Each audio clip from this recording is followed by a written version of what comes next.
в разные периоды мы, конечно, максимально пытаемся довести до наших зрителей важность и непосредственно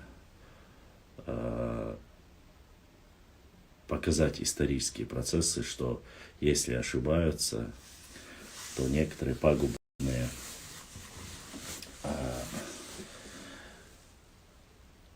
действия в истории нашего народа имеют свойство повторяться. Конечно же, вне всякого сомнения, мы знаем, что данная ситуация повторяется, но и мы в первую очередь должны знать, что есть не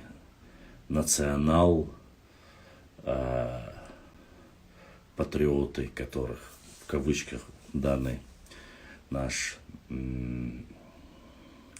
исследователь или политолог, я не знаю, кто он там, правозащитник, преподносит, что есть какие-то националисты, которые якобы разжигают, подводят к очередному военному конфликту на территории там, Российской Федерации или на территории Северного Кавказа или на территории нашей исторической родины. Изучение истории, исследование истории нужно непосредственно для того, чтобы мы знали, каковы были последствия, трагические последствия. Вот. Если же эти трагические последствия произошли за счет того, что какие-то инородные силы всегда способствовали, нравится кому-то или не нравится, но как это указано в истории, мы должны это рассказать. Не для того, чтобы кого-то принизить, кого-то сделать хуже или кого-то сделать лучше. Но вчера зашел некий хач, Аур, там якобы армянин, который был недовольный и так далее, тому подобное. Я его убрал с эфира, он комментарий оставил. Среди всех кавказских культур, он написал, среди всех кавказских культур, якобы, чеченская культура это самая, бедная. Но, к сожалению, этот же хач не смог, не указал, что, по крайней мере, никто никогда на Кавказе, ни один ученый не может сказать, что вообще не автохтонный народ, что нас не придумал Советский Союз, как некоторых, не привез, не посадил, не заселил чужую территорию. Это не в упрек кому-либо. Мы просто точно так же умеем и отвечать. Богатая культура, богатая кухня, богатый язык, традиции. Это зависит как раз-таки от того, с кем и кто насколько смешивался. Вполне возможно, что многие культурные ценности нашего народа, обычаи, традиции были утеряны. И утеряны они были не по собственному желанию нашего народа, как и письменность, которую утерял наш народ. А благодаря тем событиям, которые происходили на протяжении тысячи лет, которые на перепутье всего Кавказа, что только здесь не происходило. Да, и данный сам автор тоже рассказывает, что здесь был шелковый путь. Мы знаем, что с точки зрения геополитических интересов государств, таких как могущественных государств, как Российская империя, Отtomанская Турция, Персия, да, всегда были интересы на Кавказе.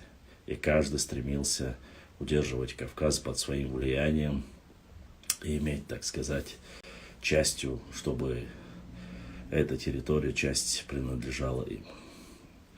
Вот. Но частично в разные периоды, конечно же, это получалось. Допустим, по Западному Кавказу наших соседей, братьев, адыгов, они были в основном до Кабарды, были под влиянием Отtomанской Турции. Это мы знаем по 18 веку, по истории, как наш национальный герой, первый имам Кавказа, Ушурма, шейх Мансур, вел освободительное движение совместно с турецкими Отtomанской Турцией. Да, конечно же, в этой истории есть много плюсов, много минусов. Хотя, честно сказать, в данной, читая переписки и исторические документы, мне показалось немножко странным, что в основе всего этого сопротивления многие российские царские генералы, офицеры ставили главным виновником военных действий на Западном Кавказе и подстрекателем считали лжепророка, как они указывали, лжемессию шейх Мансура. Хотя ни первое, ни второе никогда шейх Мансур не утверждал, что он был или пророком, или лжемессией. А то, что он пришел для поддержки на Западный Кавказ к братьям-адыгам или черкесам, как некоторые говорят, и, в принципе, конечное место его захвата было как раз-таки там, когда он раненый, заваленный стеной, попал в плен царской России. И вы знаете, да, дальнейшая участь его и как ушел из жизни. Вот. Но, честно сказать, что касается атаманской Турции и взаимодействия, как они оставили многие ту же самую Анапу. Материалы по нему мы публиковали на своем канале здесь. Вы можете спуститься, посмотреть съемки, которые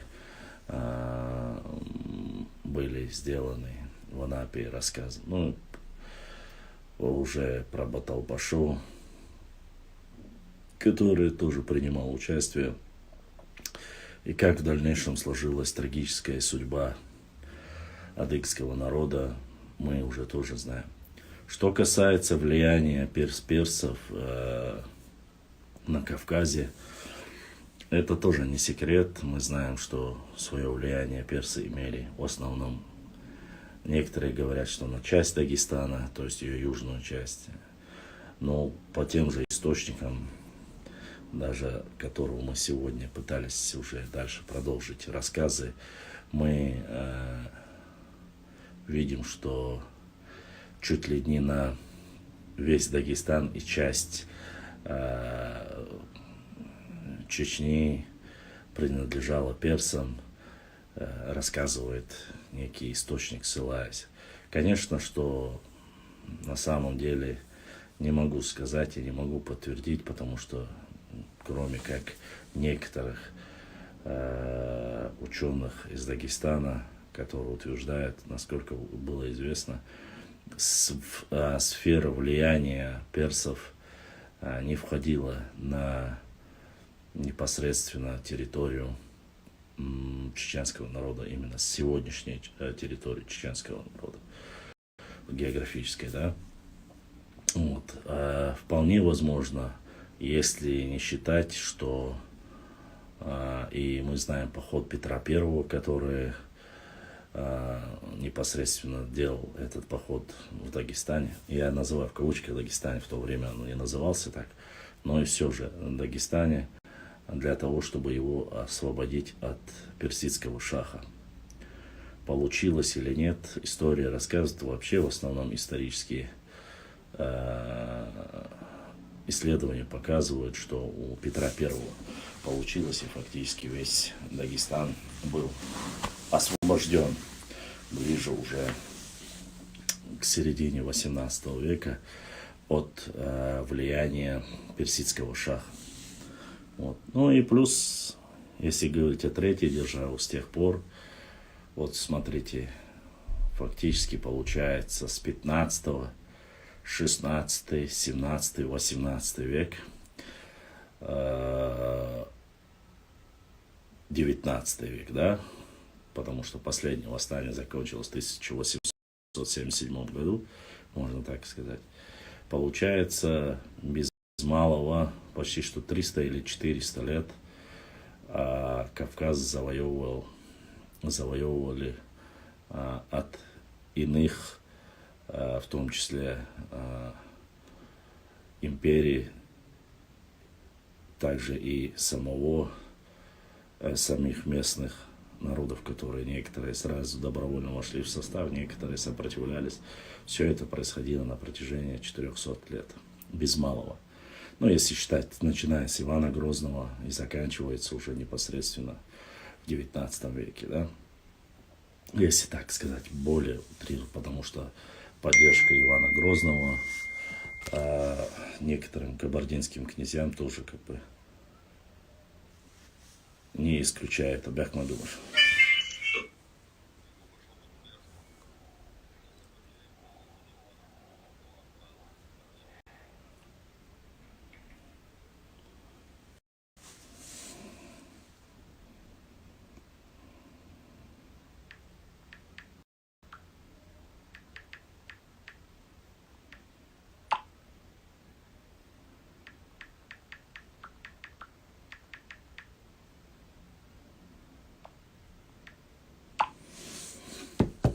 Вот, как говорится.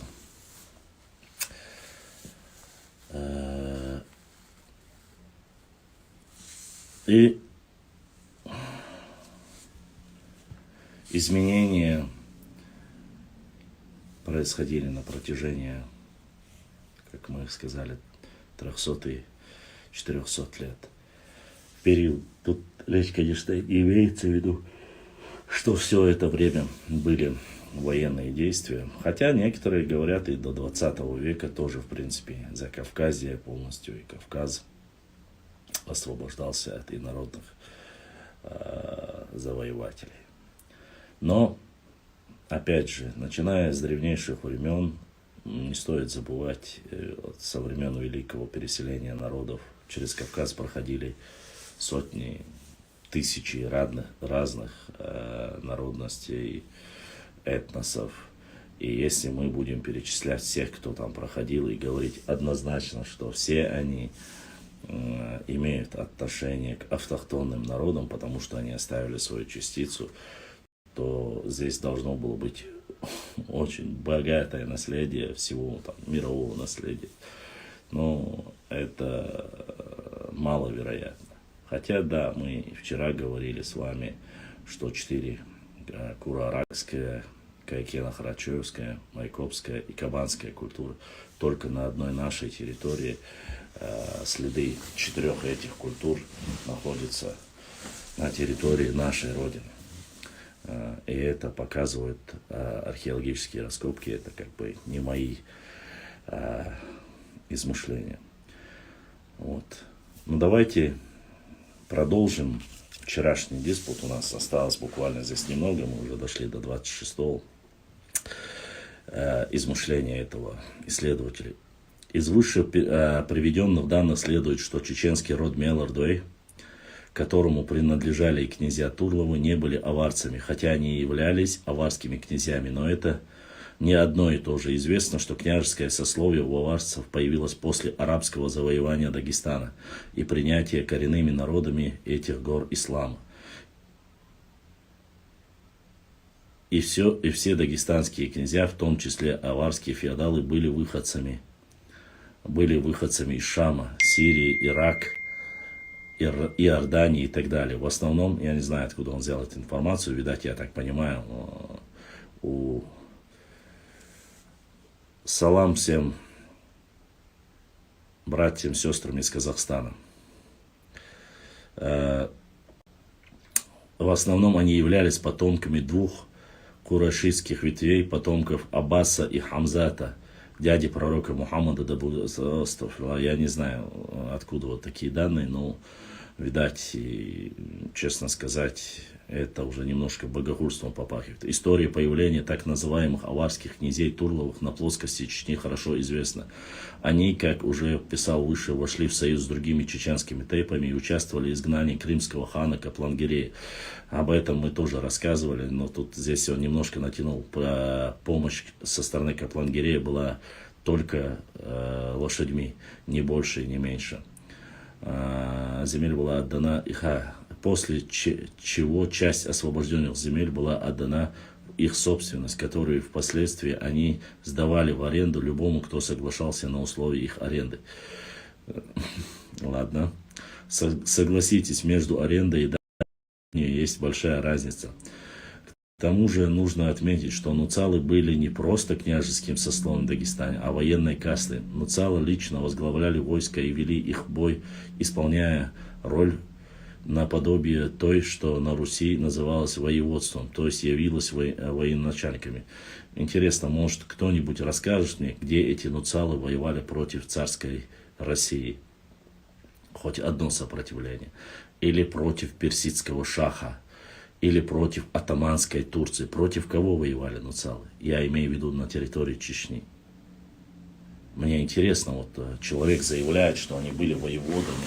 Где говорится о том, что возглавляя там нуцалы, спереди были нуцалы, а за ними были там чеченцы, с которым там у них были, брали землю у них в аренду и были с ним. Где, о какой битве может этот человек рассказать? Я, конечно, не знаю. Хотя текст я прекрасно понимаю, откуда его взяли, и кто вот это навязывает нуцальство, и откуда это все идет. Ну да ладно. В этой связи интересна этимология слова «нуцал», которое в переводе с чеченского языка может означать именно полководец или воевода.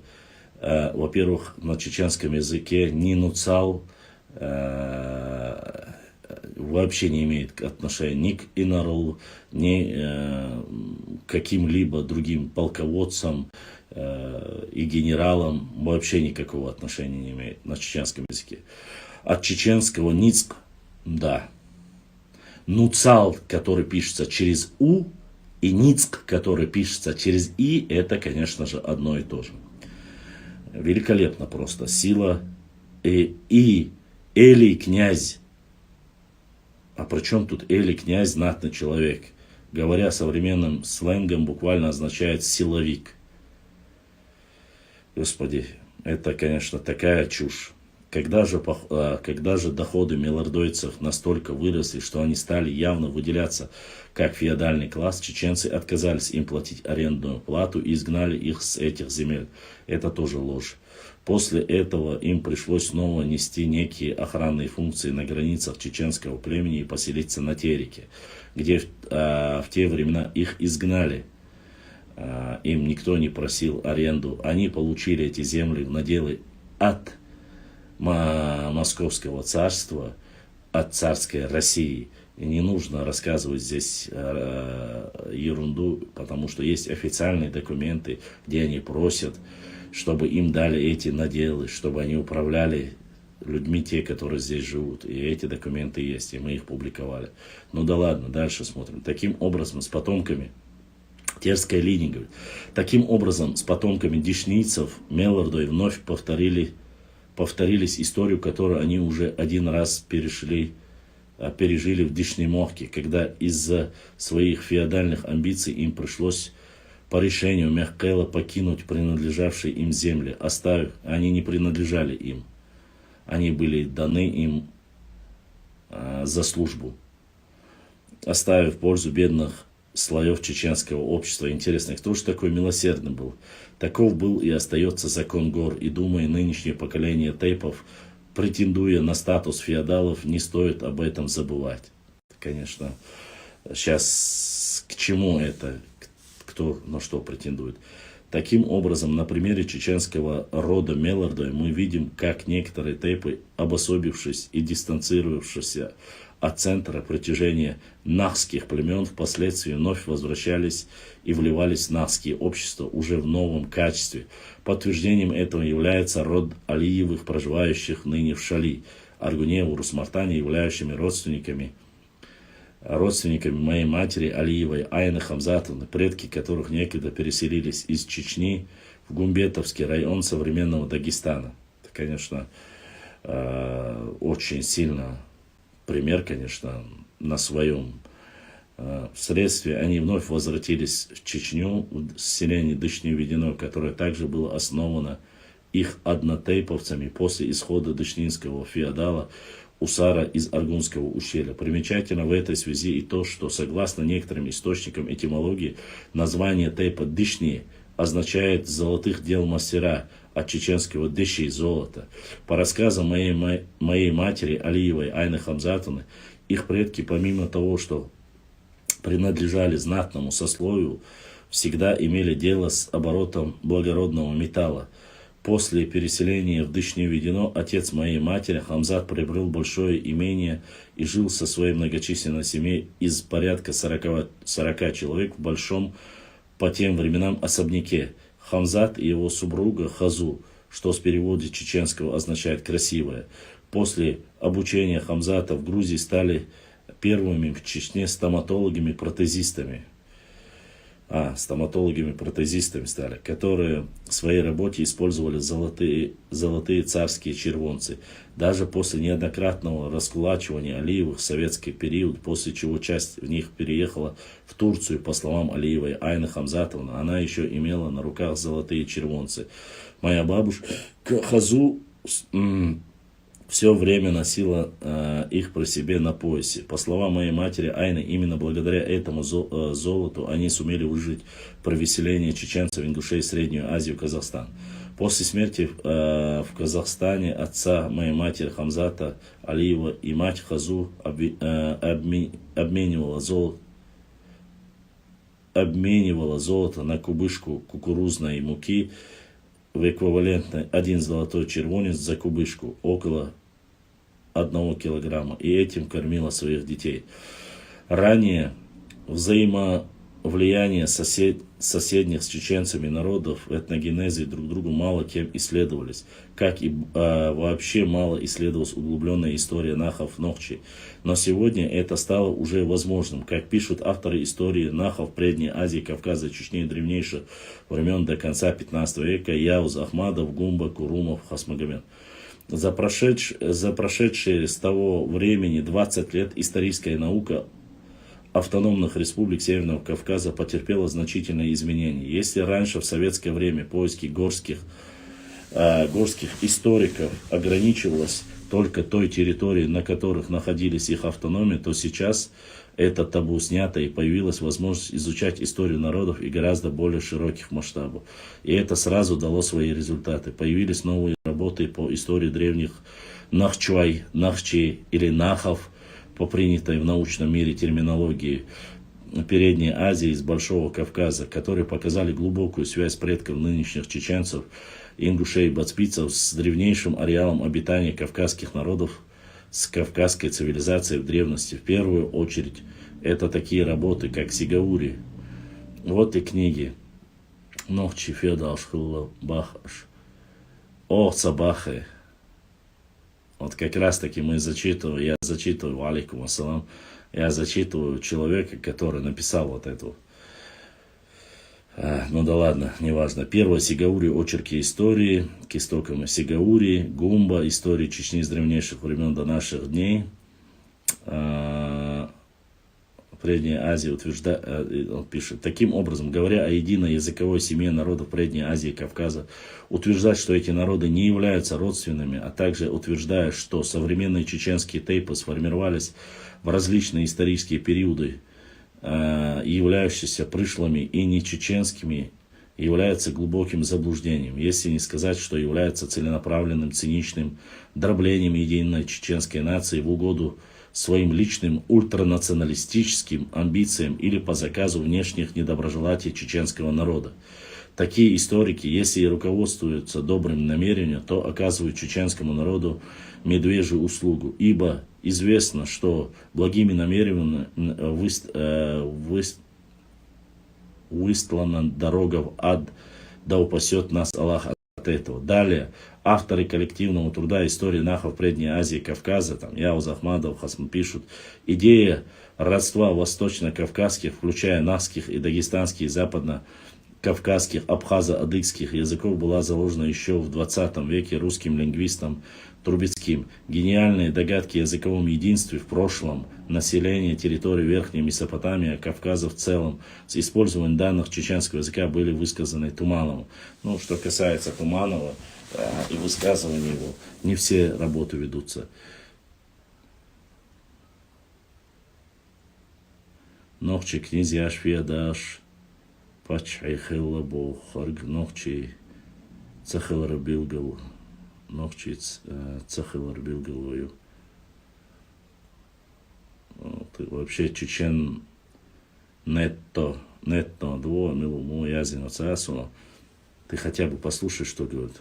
Видел видео Тесава про наших героев и предводит 14 то. В то время Колой гора была в современном Дачу-Борзе. Есть документальное предание. Нету, я не видел ничего. Я прошу по Амину Тесаеву мне не рассказывать данные, на которые я не ссылаюсь. Диаконов старости языков Дашириев полагал, что современные нахские языки есть продолжение хурита-урарской традиции. Абсолютно верно, говорит Дашириев. Абсолютно верно. Нахские языки обнаружили также взаимодействие глубокой древности индоевропейским проязыком. Тоже верно. Есть очень много доказательств. Значительная заслуга нашего соотечественника, современника И.М. Сигаури, которых от догадок отдельно знать положение, поистине выдающий ученых языковедов 20 века совершил переход в научной выверенной системы концепции, обрисовал серьезную историко-лингвистическую базу зарождения нахских языков, широких родственных связей. И сделано это с использованием многократного им дополнительного словаря про северокавказского и про нахских языков. Кропотливая многолетняя работа по выявлению, систематизации, тщательного анализа всех наличных данных по истории нахов Предней Азии и Кавказа, начиная со второго тысячелетия до нашей эры по конец VI века нашей эры, проделена абхазским ученым Гумба, книгу, которую мы тоже, как говорится, у нас есть и зачитывали.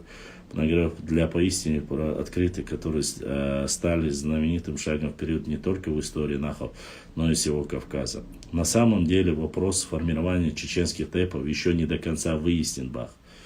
Смею предположить то, что мы имеем на сегодняшний день, это всего лишь четверть из того, что ранее существовало. Возможно, в количественном эквиваленте ранее их было и значительно меньше, но их этнонимы, вероятно, раньше отличались от современных. В результате геополитических изменений, нашествия внешних агрессоров, союз с соседними империями, перехода от феодальной системы к горской демократии.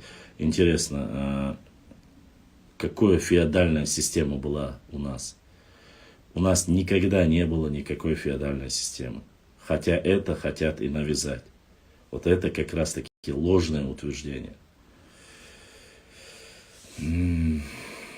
Так, демократии происходила некоторая ротация тэпов. Одни исчезли вовсе, а на смену им приходили другие. Да, приходили соседние. Другие, тем более, когда дело касается тэпов, сформировавшихся по профессиональному признаку. Известно, что профессии меняются как с изменением общественно-политических формаций, развития технологий, так и совершенствования военного искусства и так далее. Но это не значит, что тэпы, которые выходили из состава нахского общества и на своей основе образовывали отдельные народы, исчезли вообще с политической карты Кавказа. Как я уже отметил выше, на их основе сформировались отдельные народы и политические образования при участии тех или иных империй. В те или иные исторические периоды, бравшиеся под свои политические и экономический контроль Северного Кавказа. К таким народам можно отнести дагестанских андийцев, аварцев, цумадинцев, гумбетовцев, даргинцев, часть кумыков и лаксов, а также их современных русских этносов, донских, кубанских, терских, гребенских казаков, сформировавшихся на субстракте горских, нахских и русских племен. Известно нам сегодня, что чеченские тэпы в основном считаются выходцами из Нашха или Нашха. В разных источниках этот топоним звучит по-разному. И, конечно же, современные чеченские тэпы так или иначе связать свое прошлое с этим небольшим по масштабам районом Горной Чечни. Однако, на самом деле известно, что расселение из Нашха началось лишь после освобождения Кавказа от нашествия хромого, а так, по некоторым данным, Нашха не была покорена Тамерланом, но считается, что только там сохранились чеченцы в количестве 3000, по другим 40 тысяч человек. Интересно, откуда вот данные? Мы слышали общее процентное соотношение, про 3000 или 40 тысяч, это уже из области Дастиш Фантастиш, конечно. Я понимаю, к чему этот человек вел. Однако это мнение ничего общего с реальностью не имеет. Вот, слава Богу, хоть что-то сказал. К примеру, те же терлоевцы никогда не жили в Нашха, и происходят они из Терлой Мохка, а их корни так же, как и корни потомков Итона, уходят корнями в Грузию. Ареал их расселения, чеченский род Терлой, по моему мнению, доходил аж до окрестностей современного грузинского города Сигнахи. Это по его мнению, то есть терлоевцев он делает грузинами. Великолепно просто. Чеченские мелхистинцы также имели свой центр Мелхиста, находившийся также на границе с Грузией, хотя хорошо, что хоть и на границе с Грузией, и они также никакого отношения к Нашхе не имеют, хотя и являются частью чеченского племени. Также, прежде чем утверждать подобное, нужно учитывать то, что те чеченские рода, которые остались на завоеванных Чингисханом и Тамерланом территориях, не были полностью уничтожены или ассимилированы, хотя с некоторыми тейпами это произошло. А на основе автохтонных чеченских тейпов при взаимодействии с вновь прибывшими племенами были образованы новые тейпы и даже этносы. К примеру, кумыки. Интересно, мичиками они называли чеченцев, которые живут по реке Мичик, чеченцами. Просто процесс селения чеченцев с кумыками продолжается в последующие годы. На протяжении истории продолжается и по сегодняшний день. Продолжается сегодня. Кумыки, проживающие в Чеченской Республике, и сегодня предпочитают брать, уже в чем считают, что честь роднится за честь роднится.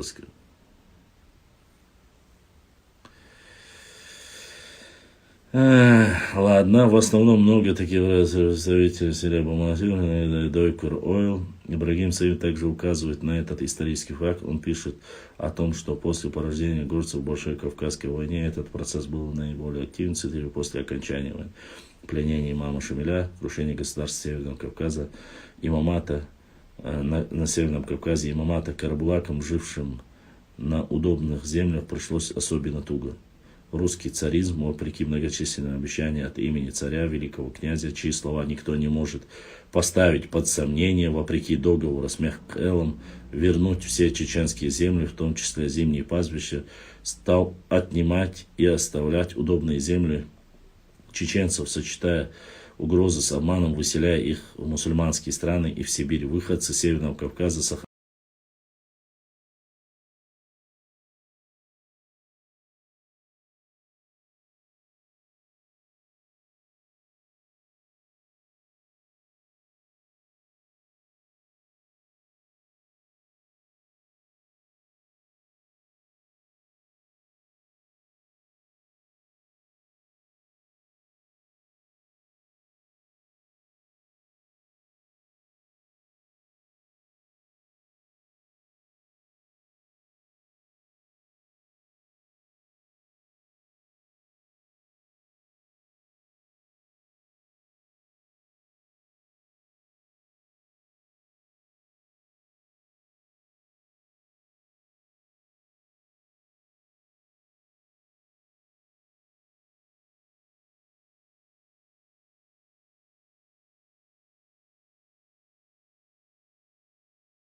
находились в оккупированной зоне и приняли правила и идеологии оккупантов, а другие остались свободными и служили своим старым богам.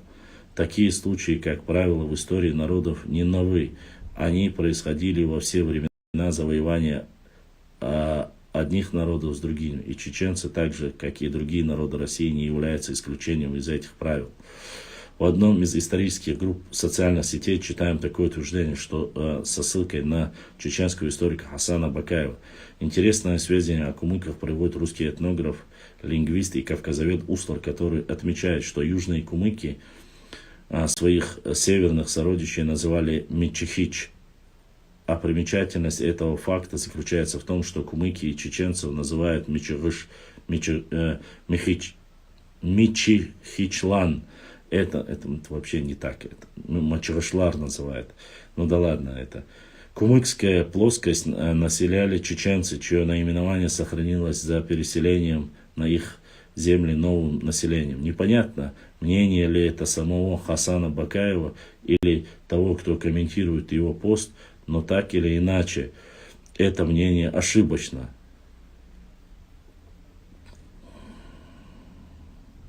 То есть он говорит, это мнение ошибочно. Говорит, данный отрывок из этнографических записей Услара как раз свидетельствует об обратном, о том, что кумыки, жившие северных своих собратьев, происходят от чеченских родов, а не то, что кто-то подменил их и заменил местное население на некие пришлые племена. К такой же неверной интерпретации исторических источников относится следующий пост и комментарий к нему. Освободиться. И комментарий к нему опубликован в той же соцсетях, в исторических группах. Опять не называет ни публики, ничего не называет, а это чисто от себя. Яков Штейн в описании Черкесии пишет, что кумыцкая или чеченская земля занимает юго-западное пространство, граничит к западу с Сунжей, с Малой Кабардой, к северу с Тереком, тянется до Кизляра, с востока с Дагестаном, с юга с Кавказскими горами. Они поименовано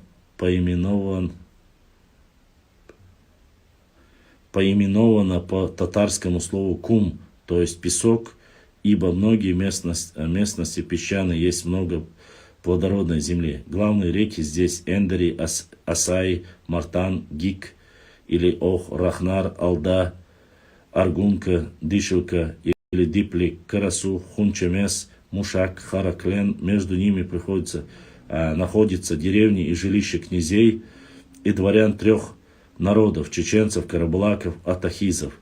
К ним можно прибавить и четвертый народ тавлинцев. На этом основании автор опять же полагает, что кумыки являются якобы народом, заселенным сюда при тюркских завоеваниях. Хотя этот документ свидетельствует лишь о том, что чеченские и кумыкские земли являлись одной территорией и не считались чем-то отдельным друг от друга.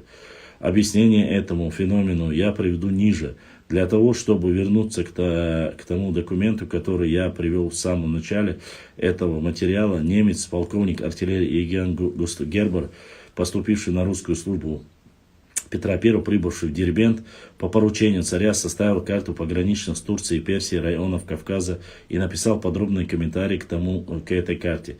Его книга, известная, находящаяся западной сторону Каспийского моря, между Астраханью и рекой Курой, народах, землях и их состояние 1728 года, была опубликована на немецком языке в 1756 году. Перевод на русский язык издал Г.Ф. Миллер в 1760 году.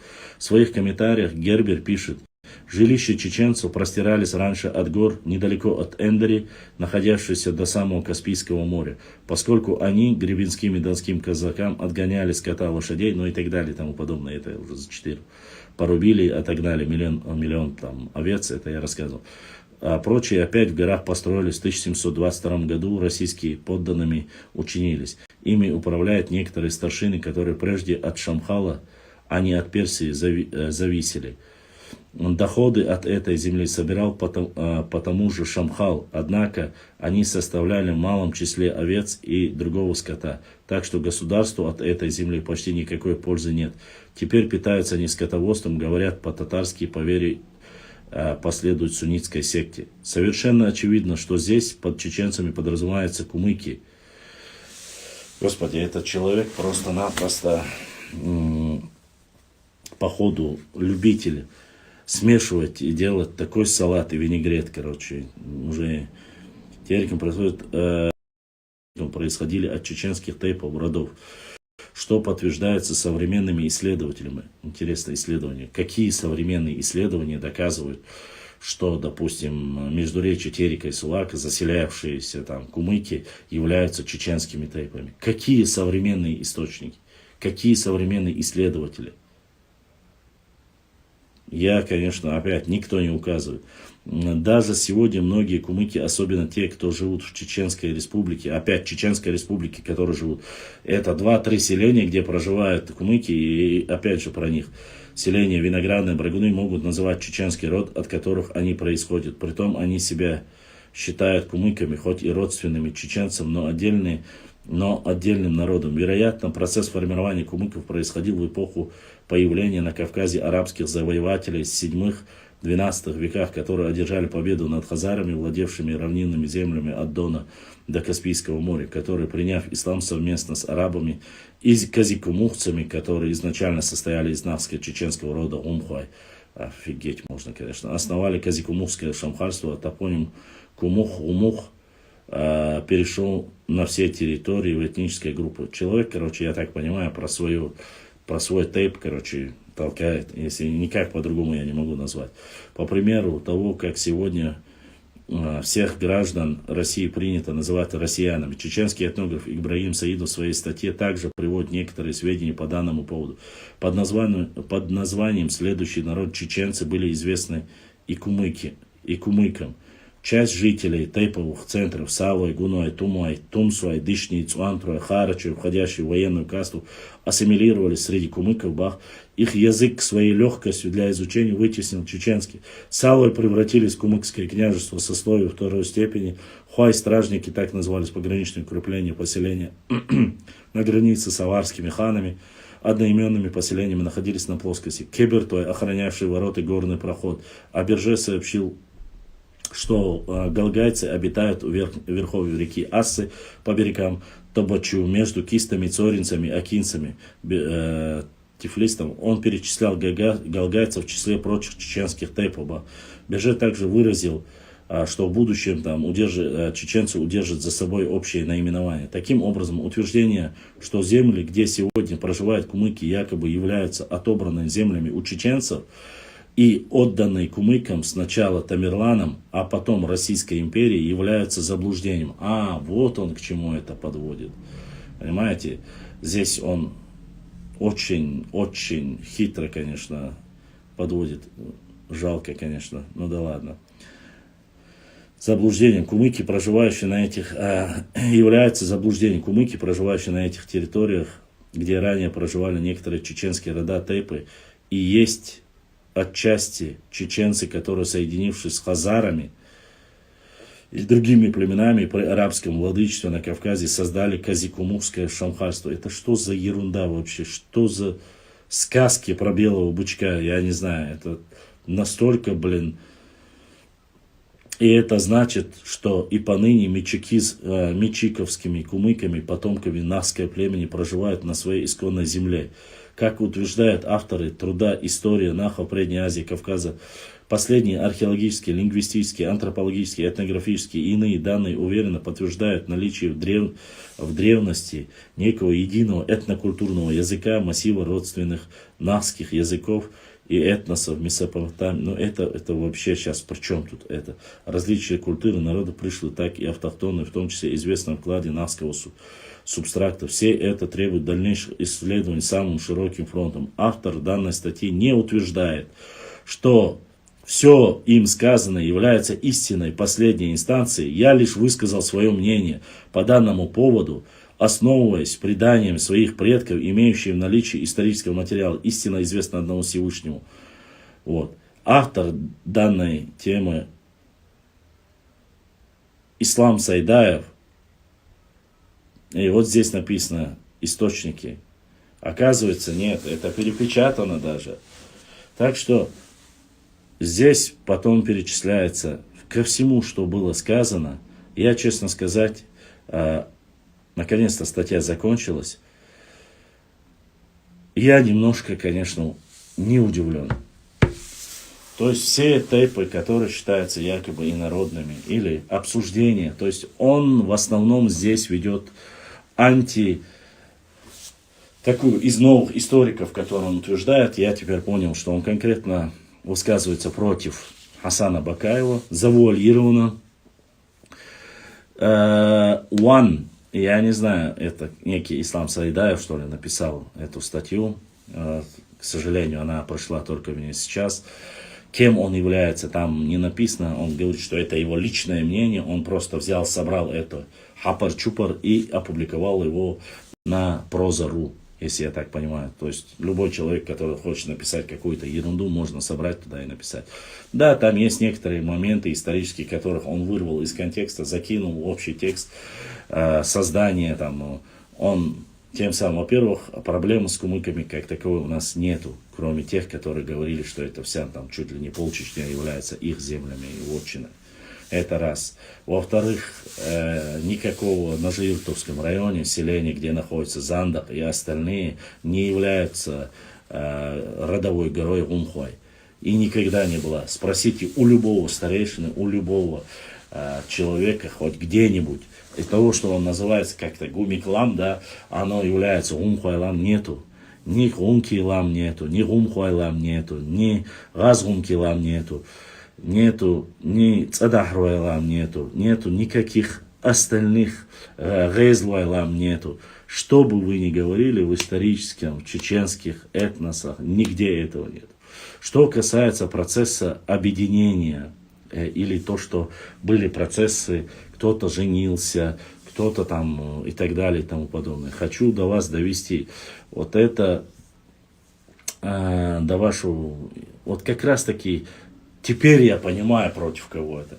Это статья о том, если ты рассказываешь, что здесь проживали нохчи определенный период, что был выход на Каспийское море, что было вот взаимодействие там, с грузинами там, или там, с кем-то либо другим, но мы есть мы, вы есть вы, если ты указываешь, что ты являешься сразу нациком, который занимается внутренним сепаратизмом.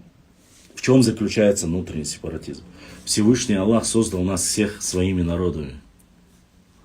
Нет, со вчерашнего дня, статью я начал читать вчера. И вот со вчерашнего дня, вот одну часть я вчера прочитал, посмотрите, мой эфир загруженный есть и в Инстаграме, и в Ютубе. И вторую часть я вот сегодня добил. Все это идет оправдание определенных тейпов, которые написаны еще Мамакаевым и другими этнографами, записаны как инородные тейпы. И он говорит, сегодня чеченцы, там некоторые чеченцы собираются, и этих историков используют определенные государственные деятели, то есть госслужащие, это имеется в виду политики, используют, говорит, ради своих нужд. Не называется ни одна фамилия, не называются какие-то переписки, какое-то обсуждение в Фейсбуке, что-то такое. И берется вырезки о том, что там являются потомками хуритов, что хивсуры там и остальные произошли, там наши взаимоотношения в древности, то, что там с грузинами было. Затронули тейп Чертуай, который родовая гора и земли были в Грузии, и говорят, и чтобы сказать, не только в Грузии, говорят, и в Грузии, и в Дагестане. Опять же, никто... В Дагестане есть свои народы. Сюли – это аварцы. Анди – это Анди. Дидой – это Дидой. У каждого. Почему никто не говорит, что у Анди нету своей горы? Есть андийские горы, да? У андийцев есть гора. У дидойцев есть своя гора. И в древних картах есть ли какие-то претензии к этим? То, что у них были взаимоотношения великолепные с нашим народом, никто не спорит. И с андийцами, и с остальными. Но вот остальное вот протяжение, там, это здесь они дышни пытаются, куда они только не примазали, к дышни, что золото, там, мы от дышниц, мелордой и дышни объединили чуть ли не в единый тейп. Но это не так. Дышни ДНК вообще не показывают их близкородственными с ними. Эрлоевцев они отнесли вообще к грузинам. Мелхистинцев они отнесли к грузинам.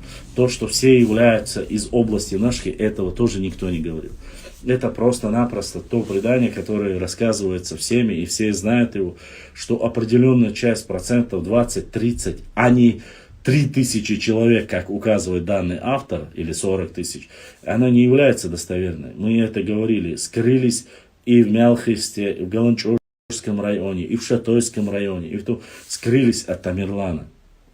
Это мы и так знали, не нужно нам тут рассказывать про то, что там. А он там рассказывает, что Эрлуай, который является исконно чисто Нохчи тейпом, является грузинами. Никогда ни один Нохчи не говорил, что эрлоевцы произошли от грузин. У нас нету такого. Это, опять же, это не оскорбление, это не унижение, нет этого. Понимаете? Терлуай — это один из больших тейпов, тухумов, который является. Мелхей — это точно так же тухум. Это большие тухумы. И как можно назвать? Бу нахшмахку. Абсолютно верно. Чертали ош юрта лама чертуа бисен цигабула. И никогда чертуа не называли инородным. Понимаете? Они всегда были и есть, остаются исконно ногчи тейпом. Большим тейпом. Не маленьким. Поэтому вот эту вот чушь и ерунду, которую пишут, просто-напросто ради чего это делается. То есть, если там этот человек говорит, что от Бенуа и Белхтуа появились аварцы и появились гагатлинцы. Гагатлинцы появились. От двух чеченских тейпов появились народы. Как такое вообще можно говорить? И они потом стали там, нет, конечно, мы никогда этого не говорили. Там чуть ли не говорят, что дышни это мелорду это дышни. Зачем? Мелорду это тейп, дышни это дышни тейп. У дышни есть свои исконные земли, у них есть... Тут хотят навязать княжество, хотят за какие-то феодальный строй, хотят... Ну, о каком феодальном строе? О феодальном строе можно говорить только в тех территориях. Опять же, материал Хизриева не относится ко времени Тамерлана. Материал Хизриева относится к времени Золотой Орды, который уничтожил Тамерлан. Это раз. И Хизриева работы в основном относятся к Аланскому царству. Аланское царство было намного раньше, некоторые говорят с 1 века, некоторые говорят с 7 века. И то, что Аланское царство было в предгорьях Больших Кавказских гор, это есть отдельно. И то, что Дзурдзукетия была в горной части, она отдельно. Аланское царство, оно было феодальное царство. И оно было объединенное царство, где были и рабы, и князья, и генералы, и цари. И поэтому, что мы не были частью Аланского царства, это ложь. Мы были частью Аланского царства. Это однозначно. Но говорить, что весь народ входил в состав, это неправда. Что касается хазарского каганата, который вот сейчас этот человек непосредственно связывает, якобы говорит, арабы победили хазаров и там земли переселили туда, на междуречье Терека и Сулака, там Кумыков там, и так далее, и тому подобное, или Казикумухское государство. Да это что вообще, что за хабинчури, я не знаю. Во-первых, война с хазарским каганатом менялась по-разному. Хазарский каганат в некотором месте побеждал, а потом в конце хазарское царство пало. Оно просуществовало 300 лет. Опять же, сегодня неизвестно. Сегодня кумыки говорят, что вся каста, некоторые кумыкские ученые говорят, что кроме верхушки, что вся военная каста и полностью все это были кумыками, то есть предками кумыков. Но и нету никаких доказательств этому. Опять же, все вот эти сказки просто-напросто разрушаются, когда ты сдаешь ДНК-тест. Ни Мелхи, ни Тируай, ни Уарстхуай. Тут он сначала говорит Уарстхуай, что это все выбирались из чеченского кластера рослых в первой части. Во второй части он их уже называет не арстхуевцами, а называет их карабулаками. И говорит их там, называя там отдельными там 3 касты, какой-то миф рассказывает. Чуть ли как будто бы, что все они уехали в Турцию и Иорданию. Они не уехали все, это ложь. Там было 3500 семей из Нохчи, которые официально записаны, и 1500 Уарсхвай. Итого 5000 семей, 100 семей из Назрани. Из назрановцев там сказано, из ингушей. Кажется, из назрановцев или из ингушей. Вот вся депортация. А стало то, что мало стало Орстхой, это из-за нашествия Тамерла, это тоже ложь. Это тоже ложь. Нету ни одного доказательства, что во времена Тамерлана были отдельные общества вот с такими вот названиями. или Уарстхуай, или Тирвай, или Мялхай, или вообще. Никто не может это сказать. Были одним этномассивом, потому что в то время нельзя, потому что эти территории, нижняя часть вся принадлежала, в то время принадлежала Аланскому царству. Верхняя часть, это Галанчурский район. В Галанчурском районе, как Илам, Эк и все остальные были Тукум Нохчи Матаму, Холбашлам. Вар ол Нохчиев Нохчи. На урартском или хуритском Димто называется. Уай Нохчи Мата Вар олцунах. Арабский Мата Тухум ол Тухум. И на тюркском Тукум, если я не ошибаюсь. Вот так.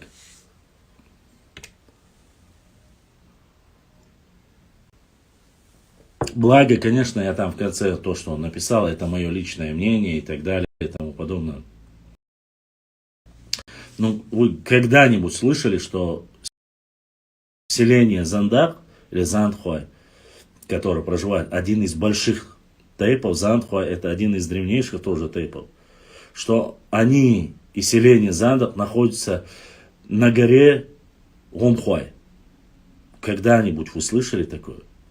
Он говорит, где-то упоминается каким-то военным исследователем немецким, который появился в 18 веке и сказал, что это Гумиклам.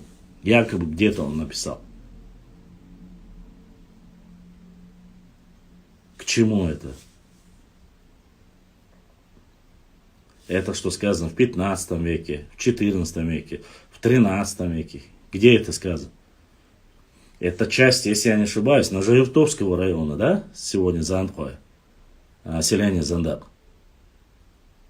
Там никогда ничего, эта область Ичкерии никогда не принадлежала ни Гумхуай, ни Кумыкам, ни Нуцалам, никому она не принадлежала. Эта земля была свободная, и она была всегда нашей. И в период, когда от нашествия Тамерлана ушли, и кто-то там подселили, завоевали, выиграли, это уже совсем другое дело.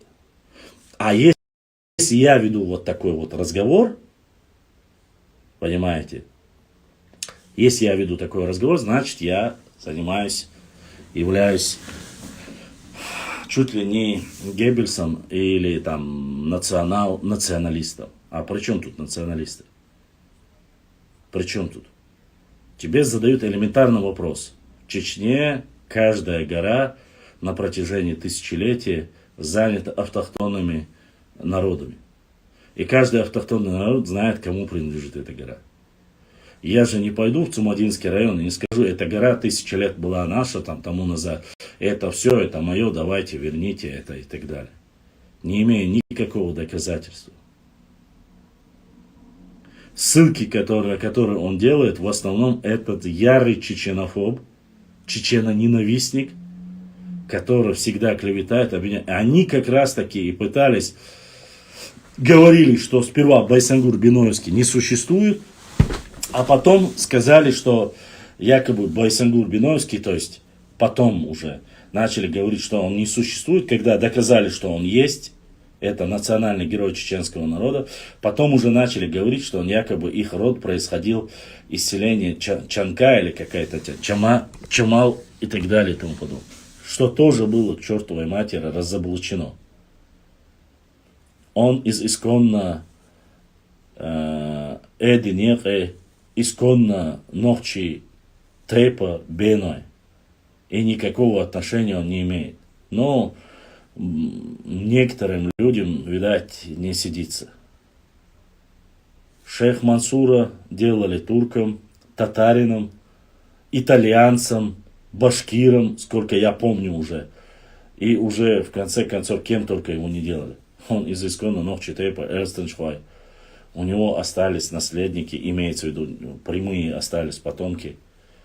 То есть, от него, от его рода. И никакое отношение он не имеет никаким ни итальянцам, никому. У Байсангура Биноевского остались потомки, у Байсангура прямых потомков нету, но дети, правнуки, праправнуки его братьев тоже есть. Они тоже ДНК чистой Нохчи показывают. Бейбулат Таймиев тоже чисто Нохчи. А Черхаджи из Тейпа Гендер, ну он тоже ногчи. Чистые ногчи. Я не знаю. Тему про то, что дышни являются князьями, об этом мы тоже писали, как это сделалось, когда он женился на грузинской царице, и как этот миф был придуман, об этом тоже рассказывали легенду. А не потому, что дышни были князьями. Не было никаких князей, никаких элей в том понимании, которое сегодня ведут феодальное строение. И военная демократия, которую якобы он говорит, которые пришли после, она существовала всегда. И за счет этой военной демократии 1000 лет до прихода царской России всегда была здесь. А вот такие люди пытаются навязать и сказать, что у нас были феодалы, что у нас были какие-то там нуцалы, шамхалы и так далее и тому подобное. То есть они навязывают, но через призму того, что они на самом деле имели нахское происхождение. И вот так это они показывают. На самом деле нет. Что касается религиозной тематики, я туда даже вникать не буду. Я туда даже вникать не хочу, потому что религиозную тему, к кому относились Кунтхаджи Кишиев и остальные, я туда даже влазить не хочу. Они там говорят, что они чуть ли не из Дагестана. Я почему-то думал, что в основном они из курайшитов. Ну, а эти рассказывают, что все ханы, говорят, казикумухские, нуцарские, они были потомками там пророк Астофила. Я не хочу туда влазить, но все же они говорят, чуть ли они не все были сюли и так далее и тому подобное. Опять же, я не говорю, что не было религиозных деятелей в Дагестане, были, что через Дагестан пришел ислам. И не только через Дагестан, и через Дарьяльское ущелье тоже пришел ислам. Мы это знаем, мы это не отрицаем. Но, однако, учиться Ушурма уезжал непосредственно к лезгинским ученым, исламским ученым, и брал ильм именно у них, а не у сюли, которые якобы жили чуть не с нами на границе. И дальше. Вот. Поэтому такие вот вещи рассказывать, говорить, а потом писать в конце «это мое личное мнение», перемешав там, чуть ли не сделав все народы там, обгадив Северного Кавказа, эти пришли, тут пришли, просто для того, чтобы сказать, что вот мы часть этого народа, а если вы думаете иначе, вы инакомыслящие. Никто до этого я не слышал. Когда мне задавали вопросы, вот это является исконным чеченским тейпом, я говорил, или да, или нет, или сдайте ДНК. Сдашь ДНК, сразу становится ясно, к какому тейпу ближе всего ты и делаешь биг-тест, и становится все ясно.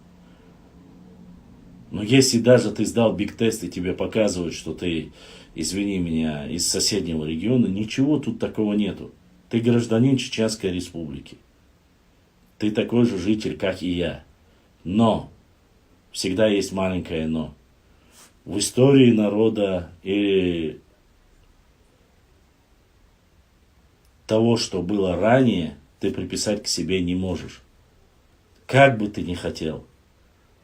И мое право на своей земле говорить это. На земле своих предков. Если я поеду в Москву и буду говорить, что я россиянин, грубо говоря, да? Что-нибудь мне скажут? Нет, не скажут, потому что ты гражданин России. Но если я поеду и скажу, вот здесь я приехал на Красную площадь, и эта земля моя, потому что я когда-то сюда приехал, я считаю себя русским, и вот это вот мое исторически. Вот тогда мне могут сказать, ассаламу алейкум, давай. Ты кто такой, давай, до свидания. И они будут правы, потому что, ну какой я там основатель Москвы, какой я потомок Юрия Долгорукова, когда я Ногчу, который там с Кавказских гор. И каждый имеет право, есть какие-то понятия политические, есть исторические, это каждый. И как раз таки, хочешь я выдам свою дочь замуж. Не хочешь? Нет. Если мы высказываемся за то, чтобы выходили за ногчи парней, ногчи девушки, и ни за кого иначе, я считаю это нормально. Для меня это отлично. И я не чувствую, что это является чем-то позорным или националистическим. И почему национальное государство является каким-то плохим? Никто нет. Понимаешь? И поэтому, если ты живешь там, хорошо, окей. Если это не Россия. Ну, допустим, я гражданин Великобритании, да? Я получил гражданство, вот у меня паспорт Великобритании. Я говорю, что я там гражданин Великобритании в Лондоне. В Лондоне я говорю, я это, допустим, или в Шотландии я говорю об этом. Я гражданин этого государства. Тебе никто ничего не скажет. Но если только как я заявлю о том, что вот этот замок шотландский принадлежал там моему предку, или я там вот тому-то, мне скажут, ты, конечно, гражданин, но ты не являешься потомком.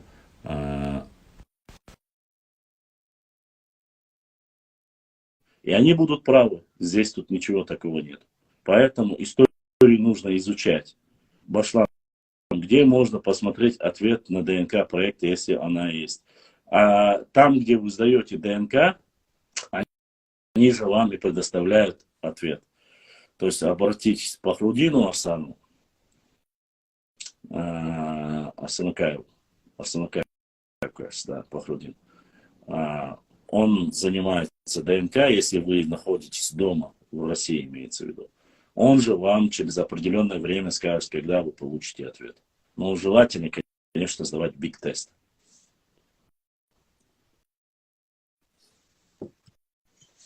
Вот.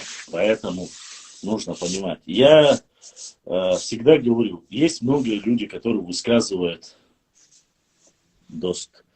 Паван Кушник. Что за Паван Кушник? Я не понимаю. Я у тебя запрос принял. Дост. Что за дост? Хай. Дост. Хай. I'm. Короче. No speak English, бля. Валейкум ассалам.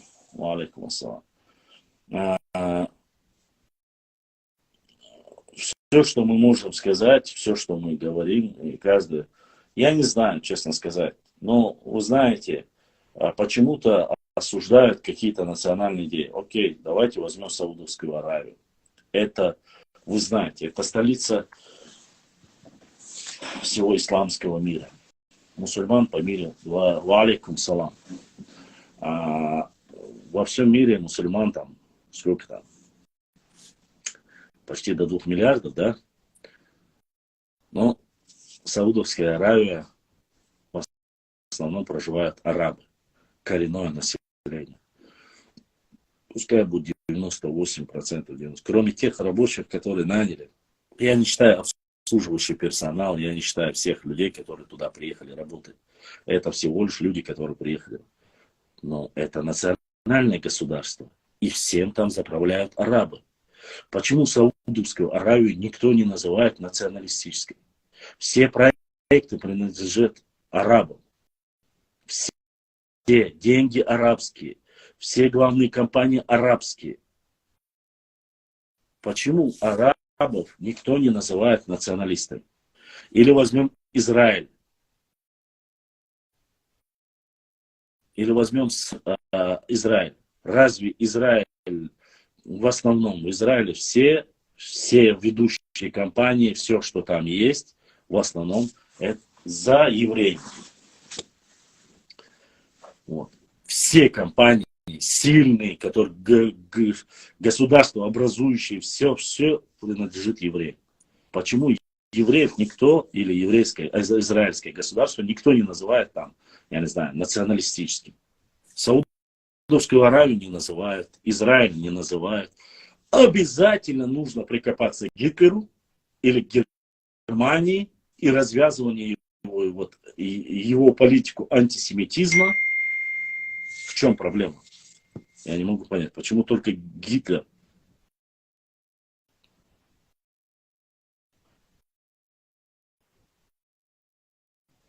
Вот сейчас эфире, у прямой эфире, усо. Поэтому я не знаю, конечно, говорить можно. э, Я не знаю, что значит дост, паван, кушник, кушик, или как там тебя зовут.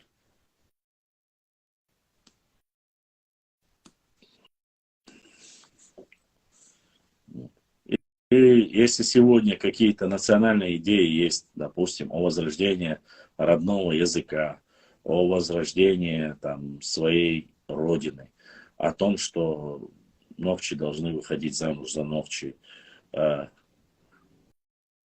каушик, говорит, каушик, я понял, я. Search, каушик, кто-нибудь, кто знает английский, объясните этому человеку, что я на английском читать, писать я могу, но я не знаю английский в таком прямо уж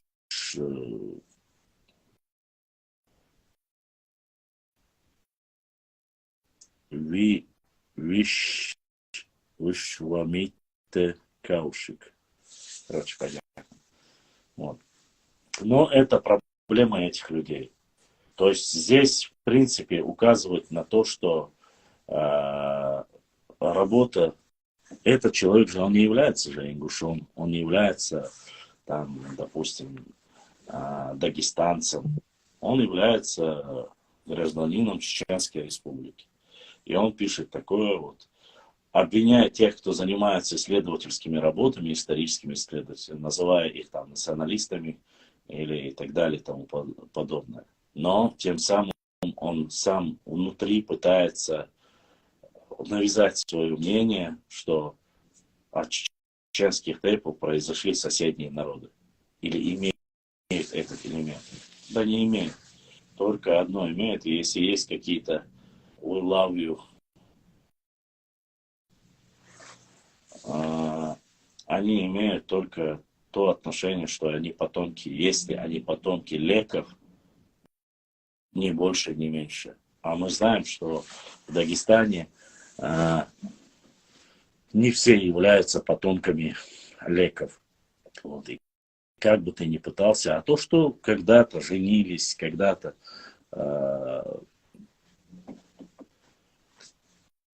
кто-то женился на ком-то из соседнего региона, это не делает какую-то картину. Опять же, что касается социологических опросов и последних статистических данных на территории Чеченской Республики, из 100% 96% это чистые ногчи. И только 4% это остальные эти инородные, как вы говорите, этот человек описывает тайпы. 4%. И кумыков здесь не так много, и аварцев здесь не так много, и русских здесь не так много. Ну, есть какое-то количество, немного имеется в виду, не сотни тысяч, не десятки тысяч. Я уже не говорю про другие национальности. Посмотрите, официальные статистические данные есть, и никаких проблем с этим нет. Башлам, я интересуюсь литературой Грузии. Подскажи, почему среди грузинских слов есть много чеченских, ингушских? Я не знаю, откуда в грамматике Грузии они взялись. Ну, во-первых, мы об этом говорили очень много. Что касается то, что у нас много одинаковых слов, не со всеми грузинскими языками.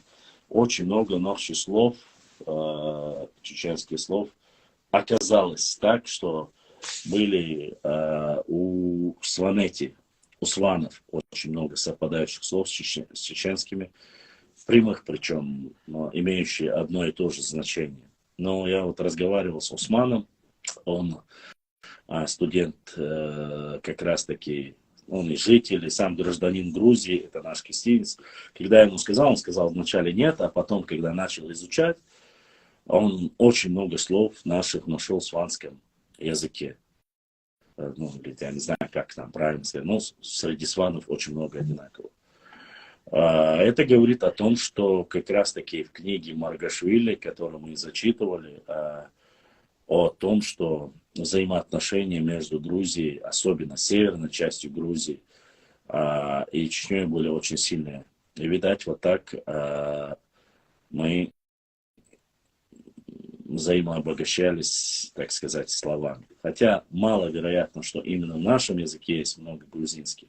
Но взаимоотношения с Грузией у нас были и очень неплохие были.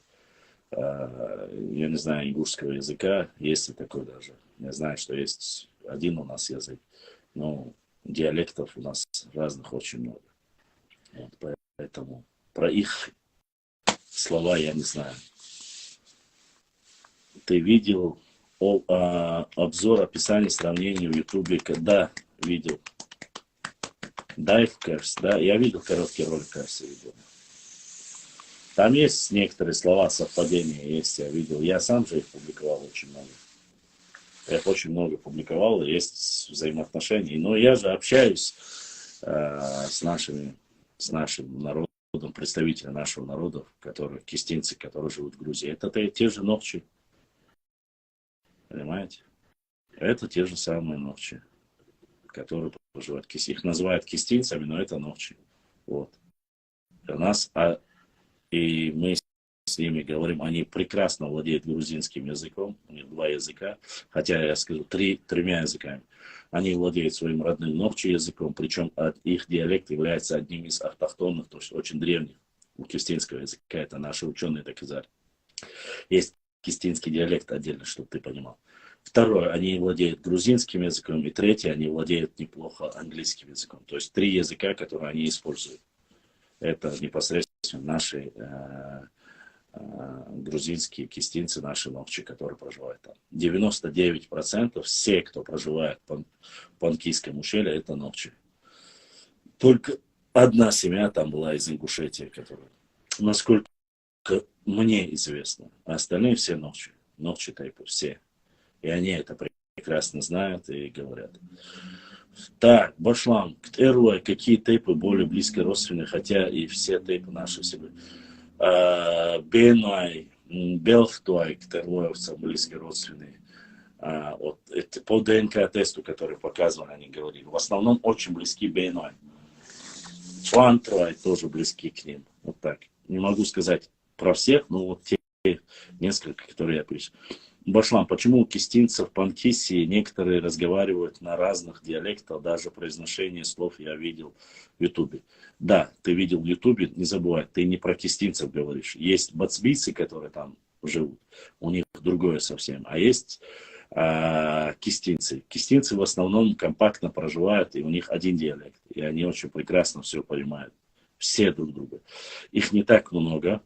Наверное, панкийских кистинцев общее количество где-то, если я не ошибаюсь, по моим данным, их до 20 тысяч. От 20 вот, до 20-25. Сейчас то, что остались в Панкисе, это 9-10 тысяч. Остальные разъехались.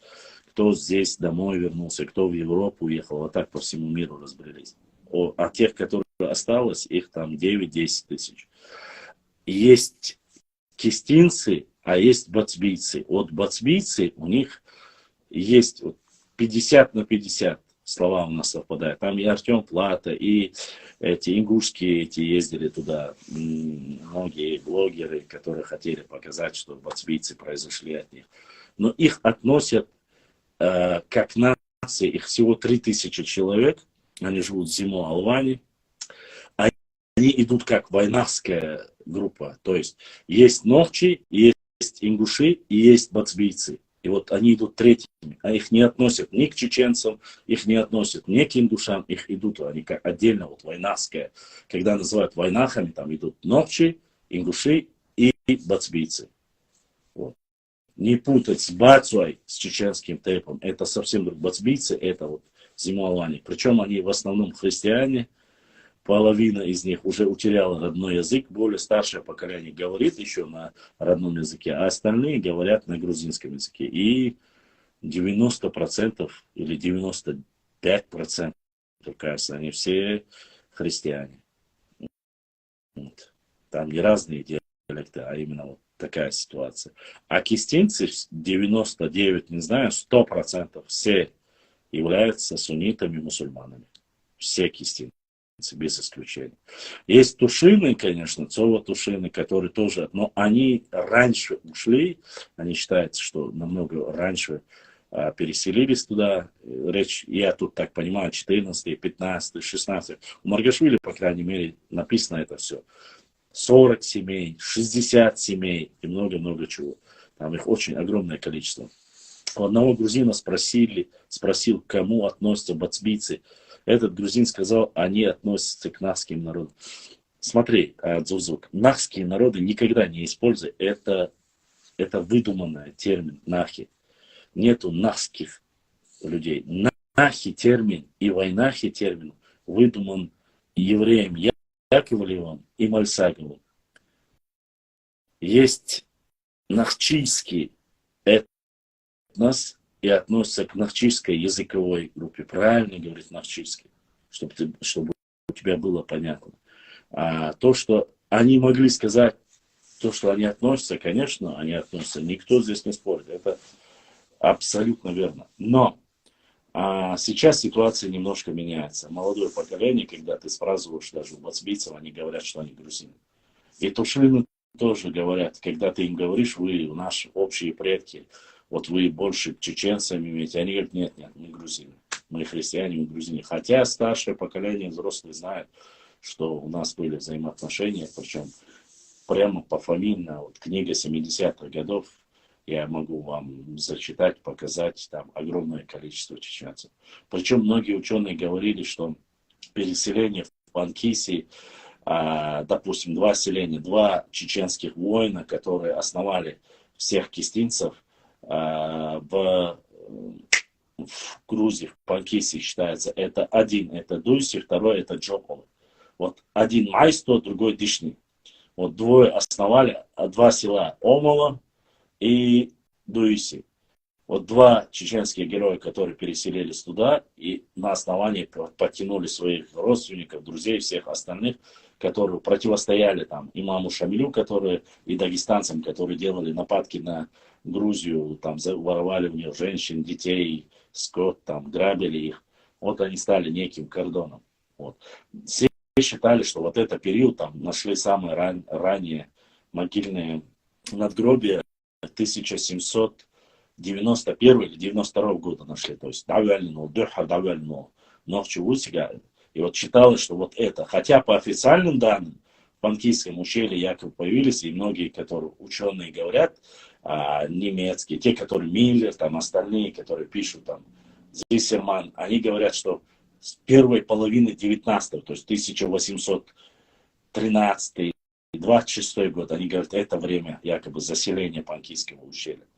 Но у того же Маргашвили написано в книгах, ссылаясь на грузинских ученых, это не наши как бы ученые, ссылаются в основном на грузинских ученых, и они говорят, огромное количество переселились к тушинцам, к хевсурам, к пшавам, к сванам, переселились ночью. В разные периоды, вплоть до времен Тамерлана, даже когда...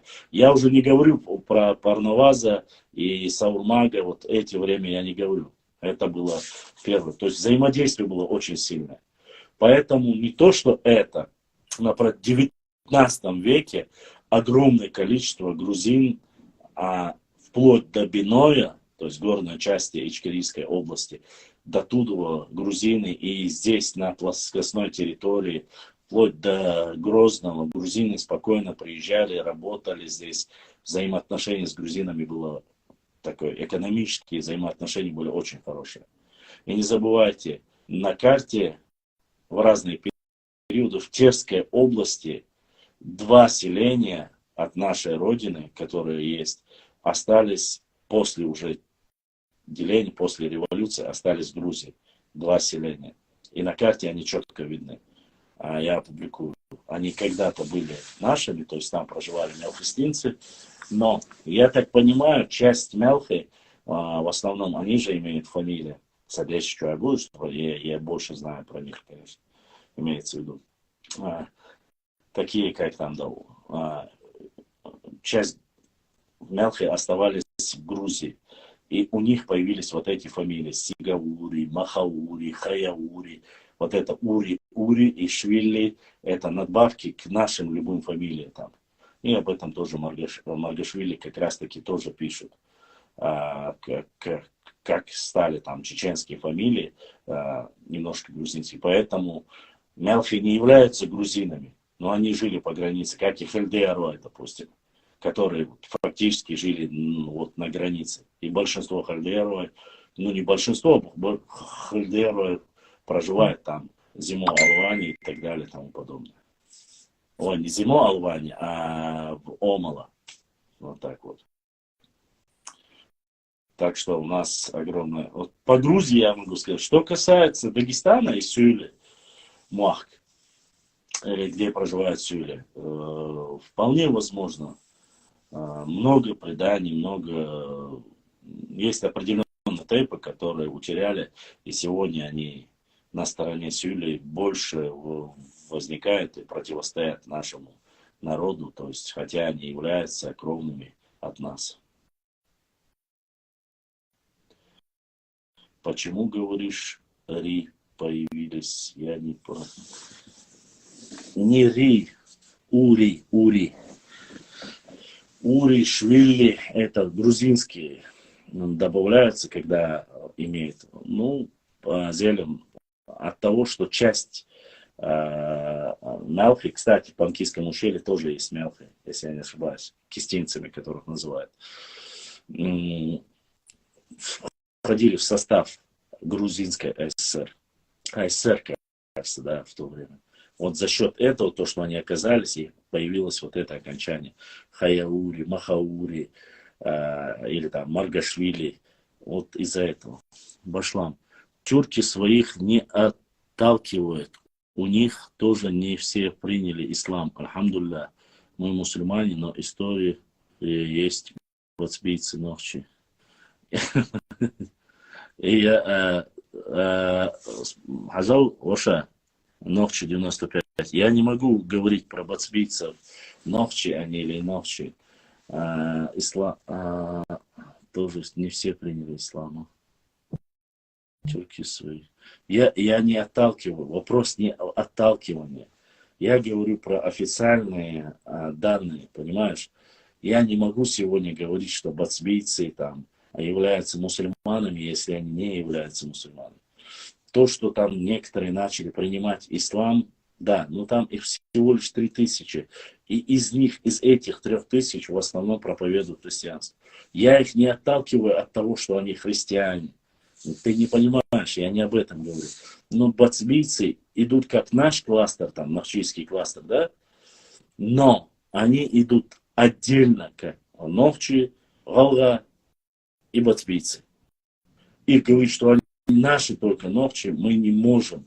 Понимаете?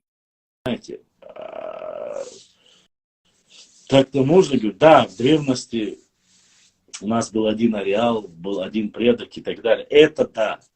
Но это влияние как раз-таки, мы же знаем, что вот это влияние грузинских церквей и то, что они хотели распространить христианство во времена Тамары. Ну, профессора рассказывают, вплоть, что на Сунже стояли церкви, где проповедовались, и некоторые наши горные общества ходили туда. Ну, не прижился, так сказать, не прижилось вот это христианство у нас. Мы не отталкиваем или не притягиваем. Но с точки зрения ислама они не мусульмане. Я должен сказать, что они не мусульмане. Что они, если они являются православными христианами, я должен, не знаю, православными христианами или католики, я не знаю. Но факт остается фактом. Да, корни у нас общие, но сегодня факт такой, который вы видите. Что касается там.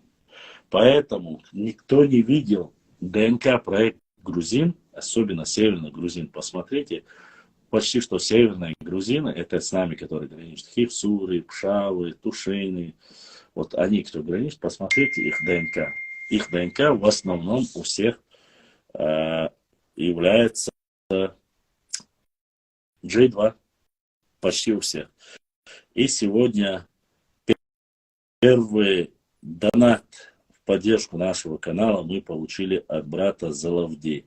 Залавди, огромная благодарность за поддержку нашего канала за то, что поддержал нас. ДРС Хил, да, Духуахуа. Кстати, ты единственный, кто сегодня сделал донат. Красавчик.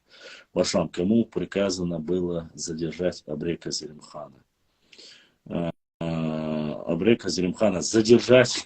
Я думал, в то время Абрека Зелимхана задержать было дано всем, кто подчинялся царской власти, и это раз, царской России. Но считается официальным, что за ним все время его преследовал, и задержать его должен был некий Кибиров, кажется, за кровной мести, осетин.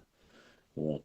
А в его подчинении были и дагестанцы были, и многие другие, валикум ассалам, были. Поэтому тут нельзя сказать. Ну, говорят, что в то время, кто служил у власти, у царской России, они тоже были. То есть чеченцы, которые служили царской армии, они тоже были как бы вместе. Ну, там, я не хочу сейчас в подробности вникать, дабы, что бы ты ни сказал, это уходит немножко не так. А так Кибиров, осетин. Башлам основной ВДНК Мюнхен. 4 основные ветки ДНК, которые у нас есть. Это самые большие, то есть проценты, которые показывают. J2, ну, начнем так. J1, J2, L3 и Q1. Вот эти 4. Нет, это не говорит о том, что нет. У нас есть и Т, есть крайне редкое, там, очень редкое. Вот. Есть и Г2, насколько я знаю, есть определенный процент, небольшой. Вот. Ну и другие там указывают. Есть. Самая большая это J2.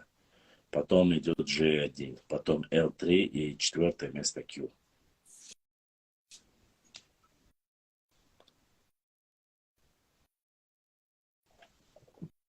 Это с учетом того, что в Чечне ДНК-тест, не забывайте, даже не сдали 30% от общего населения.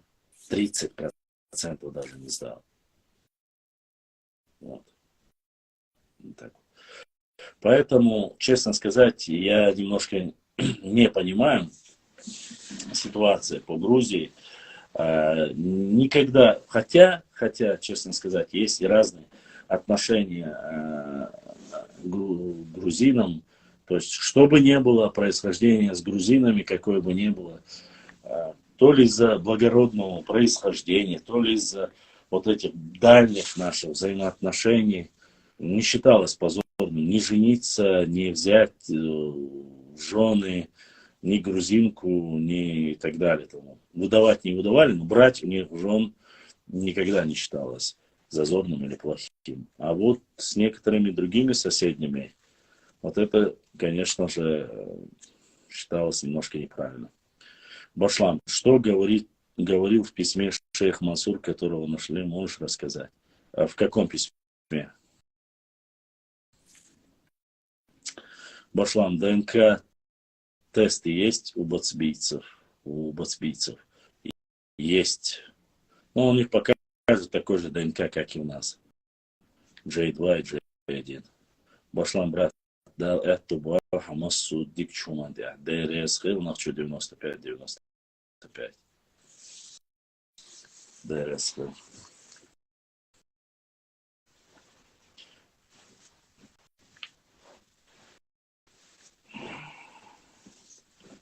Про какое письмо, интересно, шейх Мансура говорит? Ну, зачем ты меня спрашиваешь? Посмотри, спроси у Амина Тисаева на его канале. Меня не надо спрашивать.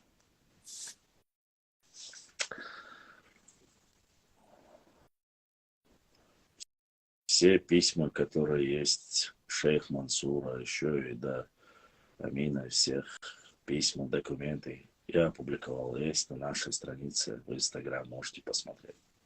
Ибраим, с Ютуба есть вопросы?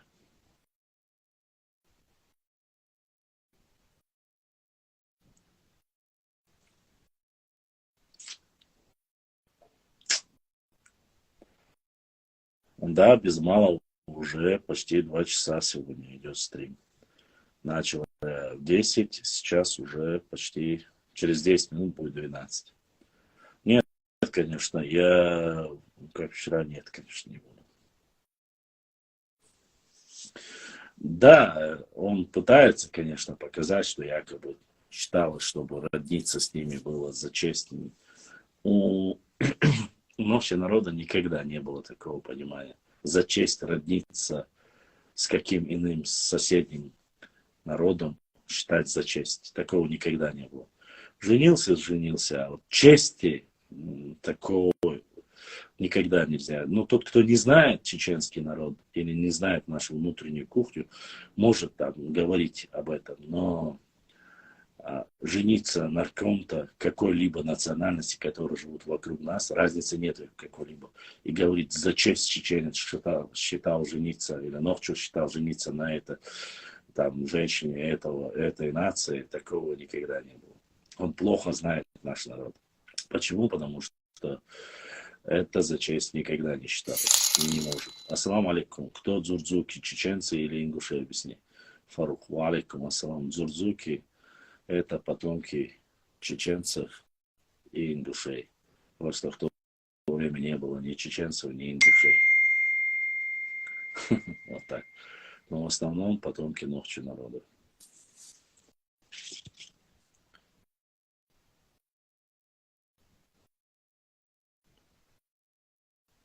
Я ответил на твой вопрос. Да, вчера более активно были, сегодня менее активно, но и все-таки. Про дзурдзуки я уже сказал. Я вчера задали этот вопрос и сегодня. Что дзурдзуки, что кистинцы, это предки и Нохчи, и ингушей.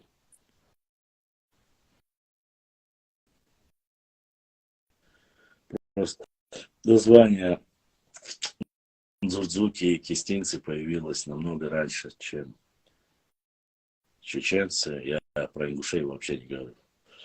Намного раньше.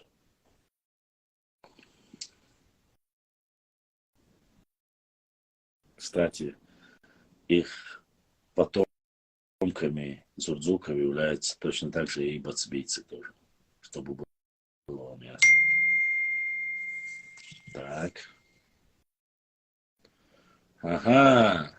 И задонатил. Через YouTube задонатил наш брат. И сегодня 1-1. То есть один задонатил в YouTube в поддержку нашего канала и один задонатил через Instagram. Так что уже 2 человека сегодня поддержали наш канал. За что огромное спасибо, Саадал, за то, что поддерживаете наш канал. Я, конечно, могу зачитывать, и мне никаких проблем нету, просто отвечать на ваши вопросы, могу карты показать, могу с книги зачитать. Вот, но мы чуть-чуть поработаем. Завтра у нас, если будет эфир, он будет на родном языке, то есть история на родном языке. Вот. Башлам, почему ингушей нельзя никогда видеться, а у чеченцев можно? Почему такое разное обычай? Это не разные обычаи. Этот обычай они переняли, как видимо, у кабардинцев, у адыгов. У нас нету этого обычая. Вот и все. Башлам, ассалам алейкум. Какие отношения у вас с Кисаевым? Мир. Обычные, хорошие взаимоотношения. Я его знаю, ни больше, ни меньше. Плохих отношений нету. Я не влазю в его поприще, он не влазит в мои поприще. У меня работа в основном по материалам, по книгам. У него больше, я так понимаю, работа по полевому материалу. Я очень дотошно отношусь к полевому материалу, то есть там должны быть ссылки, там должны быть люди, там должны быть адреса. Вот у меня своеобразная работа, потому что сидят сотнями, если не тысячами норнийцы, которые мало того, что сами сочиняют, но им только дай повод. Я один раз опубликовал один документ, который мне прислали, и задонатил Бекхан, поддержал наш канал Бекхан. ДРС Хилда, Духуахуа, Далсида, за то, что поддержал наш аккаунт и помог нашей работе. Вот. 2.1. Ведет Инстаграм. Это я так лишь. И мне прислали текст. Я этот текст не прочитал, честно сказать, поскольку этот человек скидывал документы многие. Я просто-напросто закинул его. Этот текст даже не касался норнийцев и, так сказать, с Ингушетии. Так вот, он касался кумыков и черкесов. Я больше, чем на 100% уверен, что адыги им точно не сказали это, потому что там свое понимание к этой проблеме. И что если и могли даже сказать, что это сделали кумыки или кумыкские там. Там была тема какая? О границе между черкесскими и кумыкскими землями. Ну, речь идет о Гудермесском районе. Я-то это понимаю, что речь как раз-таки идет о том, когда еще у чеченцев не произошла реконкиста, это еще до этого. То есть часть земель была отдана кабардинским князьям, бекам, а нижняя часть, это где низовье, между речи Терека и Сулака, и Гудермесский, вот эта нижняя часть была отдана Брагуны, Виноградные, нижняя часть Терека, да, ближе к Кизляру, были отданы кумыкским шамхам. Это время, то есть отданы во владение, чтобы они пользовались царской властью, само собой, при поддержке царской власти. Но они непосредственно работали на царя. И в это время там как раз говорится о границе этого времени.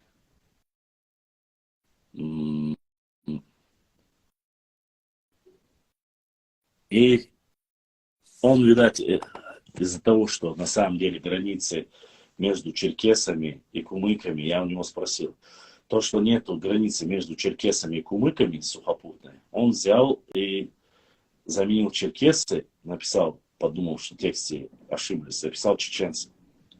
Я общий текст не проверяю, прислали текст, попросили его посмотреть. Я быстро пробежал, не стал обращать внимания, закинул к себе на канал. Это не касается вообще, опять повторюсь, это не касается вообще Ингушей. Эта территория не касается, это не западная часть даже. Но, несмотря на это, как они подтасовывают чеченцы. Вот, посмотрите, они черкесские заменили чеченскими. Да вы что? Да вот башлам как подделывают, вот так заменяются слова. Я клянусь Аллахом, обычно, когда мне говорят, что вот это недостоверно, я удаляю пост. Я этот пост не удалил, я оставил. Я клянусь именем Аллаха, что я его оставил просто-напросто на зло. Он так и висит у меня. Кумыки всех приписывают к себе, к примеру, имама Шамиля тоже. Но это их проблема. Я не говорю, что имам Шамиль был чеченцем, я никогда не говорил этого. Нам этого не нужно. У нас идут дебаты с кумыками по поводу там 3 героев. Ачерхаджи, Кишихаджи, Ташухаджи и Ирбайхан, вот этот, который якобы выгрузил флаг на Рейхстаге. Вот об этих 3 героях шло. Идут дебаты, что они были кого пресса. Но Ачерхаджи прямой его потомок, непосредственно прямой его потомок.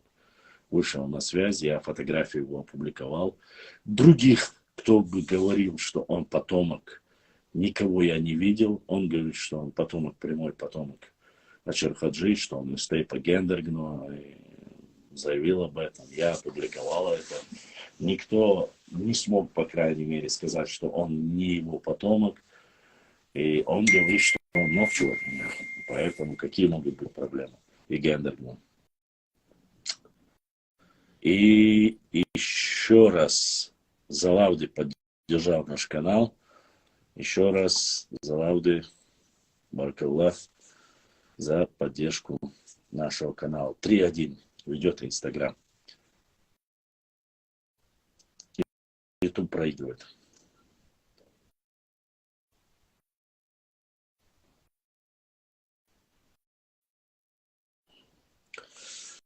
Я не знаю. Сейчас Муаммад Ермачу соцсети. Он сейчас вроде бы, если я не ошибаюсь, он живет в Норвегии, кажется. Сейчас я уже не помню. Года 2 тому назад я публиковал. Что касается Ташогаджи, материалы собираются. У меня много материалов собралось. Вот, там есть свои плюсы, свои минусы. Ну, пока, естественно, Ташогаджу. Вот о нем.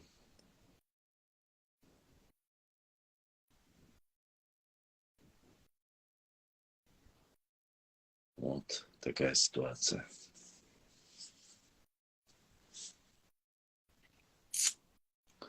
Да нет, почему? Небольшие. Все, что приходит, если кто-то помогает нашему каналу, покупаю. Или же, если хороший донейшн, могу позволить там купить что-то для аппаратуры, а так донаты небольшие, я покупаю там книги, карты, что можно за это купить, покупаю. Ну, опять же повторюсь, я за счет этого не живу. И обычно об этом говорят и плачут, и упрекают меня в том, что там кто-то мне иногда там помогает. И единицы там есть у меня. Тот же вот сейчас зашел Казбек, Умар, Таиса.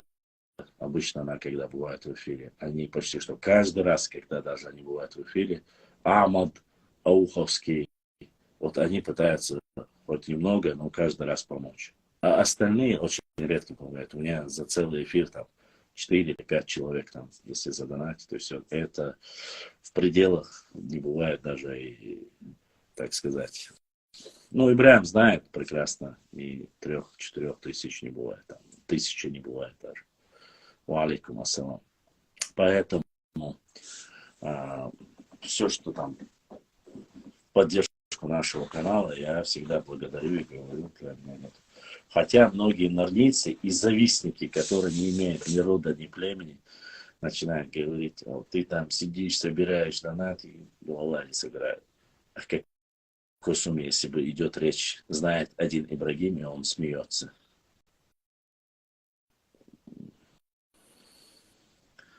Вот.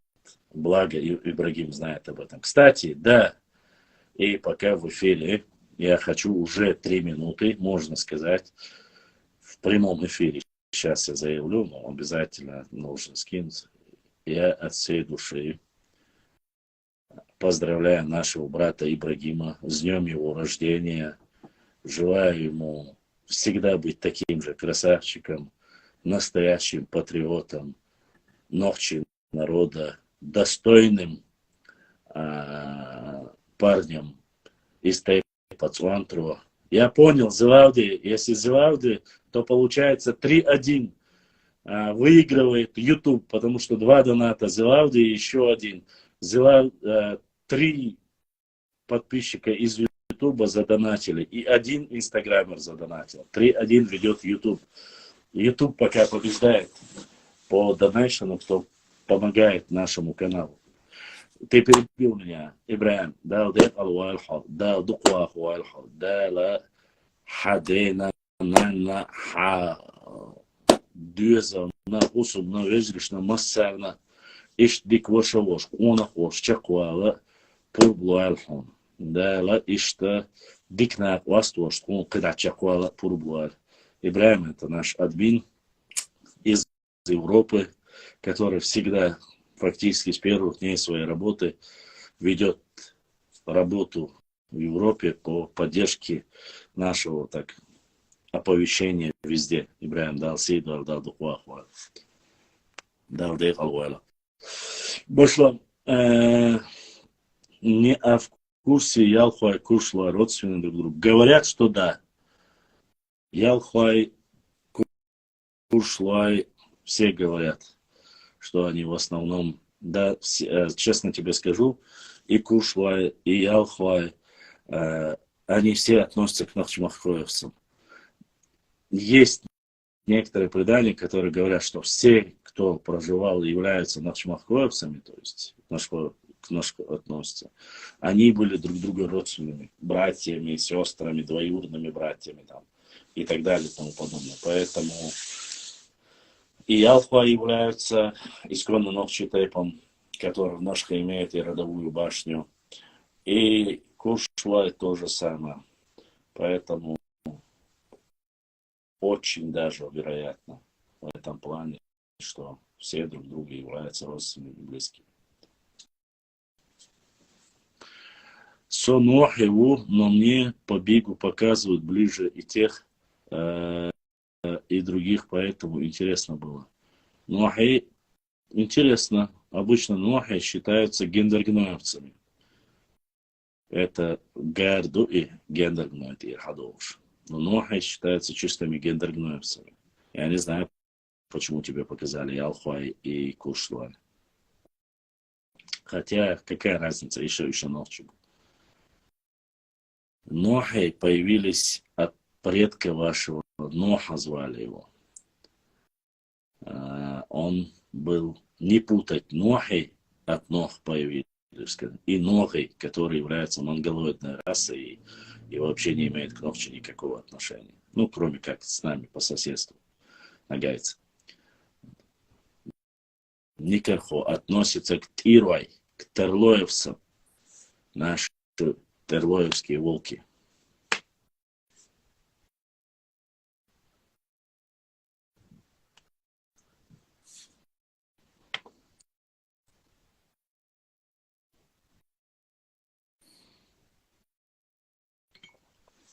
Да, у них 2 или 3 села в Ваймохне, Клашты, Шилковской район.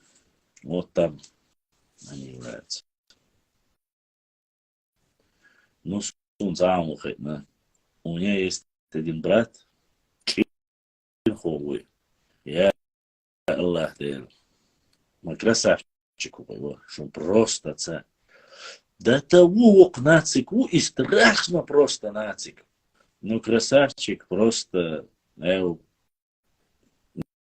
как своего родного брата люблю. Дышнич энты буй улир лучше, будер. Дышни буч энты бу улир. Ну, это не Тумкалинский кластер. Там не такое большое место, чтобы разогнаться. Дышни буч энты бу. Хаджруай бу. И Тумкалинский район, я лучше будет. Башлым я у Бузика дома. Книги сжигаю. Ну, том с вами, шапойски относиться дешну, считает их там оттуда.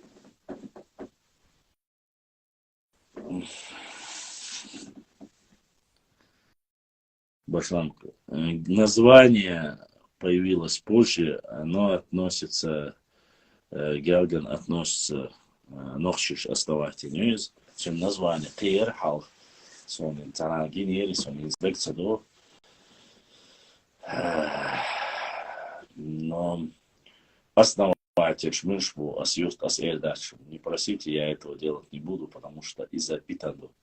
Цула док питана хокмах кададац. Когда начинают говорить, что мы основали то или иное СНО, начинается большая фитна.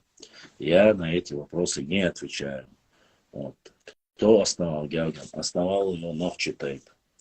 Но от кого он позже произошел,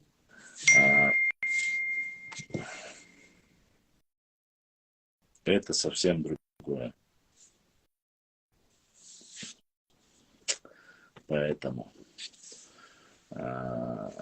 мы основали. Не по барабану, кто основал. Главное ночи. Иншаллах, все потихоньку меняется. И многие помогают восстановить чисто. Ого, Борзико, Башлам, я у Бузика дома книги сжигаю. Так, задонатил Борзико через YouTube. YouTube ведет сегодня 4-1. То есть ютуберы задонатили 4 раза, инстаграмеры только 1 раз. И он прислал такое сообщение с донейшеном. Башлам, я у Бузика дома. Бузика имеется в виду Бузуртанова. Книги сжигаю. Книги жечь нельзя. Книги хорошие. Если Русик вырывает из контекста слова, из контекста там непосредственно предложения, это его проблема. А книги хорошие, если ты только его книги сам. У нас в Дубаюрте есть предание.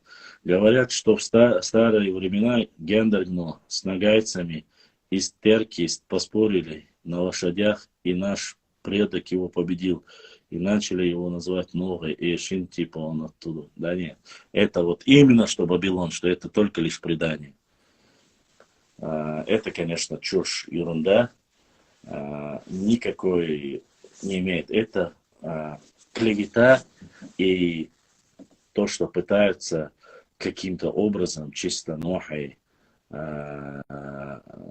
Нохчи Тейп, исконно Нохчи Тейп, ветвь от гендергноевцев, исказить. Обычно такое происходило за счет того, когда появлялись какие-то спорные вопросы, подрались, кто-то кого-то победил, или Чирёшкина. Но вот эти вот сказки, которые есть, ну, допустим, вот про Чертоевцева рассказывал, их называли якобы евреями. Знаете почему? Якобы они никогда не воевали и всегда делали между всеми маслаат. Из-за этого, типа, если они не воюют, что они евреи. Это тоже сказка такая же. Вот эти предания, фольклор сказочный у нас очень сильно. У нас есть такие предания. Короче, ладно. Башлам вчера я тоже донатил, но не смог сообщение прикрепить через Сбербанк. Именем на Коране перед любым человеком. Никакого отношения к нагайцам. И по ДНК не имеют вообще, и в расовом отношении имеют.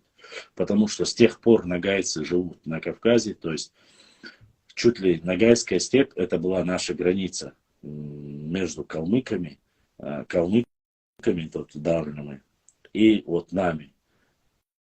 Были только нагайцы.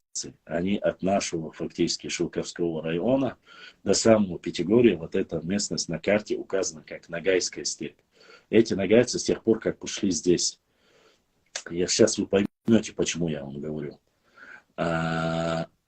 Потому что столько они прожили на Кавказе, они переходили Терский хребет, переходили, то есть вот этот большой Дойкур, они находились между Сунжинским хребетом и Ачхой-Мартаном, Плиево, то есть вы видели, да, это Нагайханом устроенное, вот этот, ну, в Ингушетии, короче, мавзолей. Вот, я к чему это говорю? Нагайцы за эти фактически 400-500 лет не изменились, чтобы вам было понятно. Несмотря на то, кто там выдавал, кого там они крали, не крали жен, что бы они ни делали, они вообще внешне не изменились.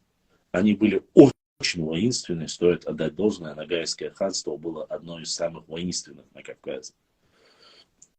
И они внешне вообще не изменились, не трансформировались как-то, мутация не произошла. А те люди, которые указывают, что якобы новые это потомки нагайцев, вы должны понимать, во-первых, ДНК не изменить, во-вторых, внешне, если бы Нохи, Нохчи исконно Гар от гендергноевцев, были нагайцев, они должны быть все очень низкие, раз. Во-вторых, они должны быть с раскосыми глазами, это два, и желтоватым оттенком кожи, как это у всех бывает нагайцев. То есть это ничего. Они плоскостные, у них вот такая вот кожа. Это природно, как бы объяснять не стану сейчас, грубо говоря. Таким создал Всевышний Аллах. Чтобы вы поняли это. То есть они не имеют ни внешний, ни генетический, ни исторический, кроме вот этих баек сказок, потому что они, вот эти сказки как раз-таки очень сильно подхватил Абадиев, Бузуртанов, Муса Зурабов, Кадзоев, вот они подхватили вот эту бурду про Нохи, про Гунуай, про Варандуай. Они очень сильно оперировали этим. Типа вот вы смешались, их не Нохчи называют, а Ноги называют и так далее, и тому подобное. Ногиче и так далее. Вот эту сказку они выдумали. Почему? Потому что из-за вот этих высказываний, не подтвержденных ни генетически, никаким образом, оскверняя гендерный тейп, не маленький тейп, а это огромный тейп, который разделился там на гары, можно там за 100 тысяч идет. Вот. И само собой они взяли, как и Чермуай взяли, от Черм появились, от него Чермуха появились и начали называть себя Чермхуай. В принципе, хотя общий предок у Эльстенчхуай, Харачуай, Чермуай, Чунгруай один и тот же является. в основном. Но они называются все по-разному. Все они в основном L3, L3 у них ДНК. Точно таким же образом показывают и Нуах, и там у гендерные, которые разошлись, когда большой тейп стал, они от своего предка взяли Ноха имя и нас называют Нохой. И все. А выдумали вот такую вот сказку. Так, у нас в Дубаюте, это я зачитал, Аллах знает лучше, это я зачитал. То, что хазнох чихалях цошие тейп язин, хирдар элгум кибох язин хиря царцула сонах нохчи матхуш сахалы. Какой нохчи? Во-первых, имам Мансур, он записал и он говорил, что из тейпа Цвантру есть такое место, что якобы я из народа Гумки, но из тейпа Цвантру есть это официально записано. Что касается второго вопроса твоего, я тебе поясню. В Эндере, старом кладбище, есть могильная кишечка, есть захоронен дедушка по отцовской стороне, Ташухаджи, дедушка. Его звали Бобхадж. Он из тейпа Дишни. Это вторая версия. Обе эти версии и достоверные нужно проверить. Вот единственное про Цвантру, то, что он написал из бумажной, а вещественное доказательство, что Бобхадж был из тейпа Дишни, и он захоронен в селении Эндер. Это второе. Что касается третьего, хочу тебя огорчить. Во-первых, то, что он говорил на кумыкском языке и вырос среди кумыков, это не дает права. Но ты можешь вырасти среди американцев, если с детства у тебя мать, отец умерли, и ты вырос среди американцев и будешь говорить только на американском языке, ты не становишься американцем. Ты остаешься таким же ночью.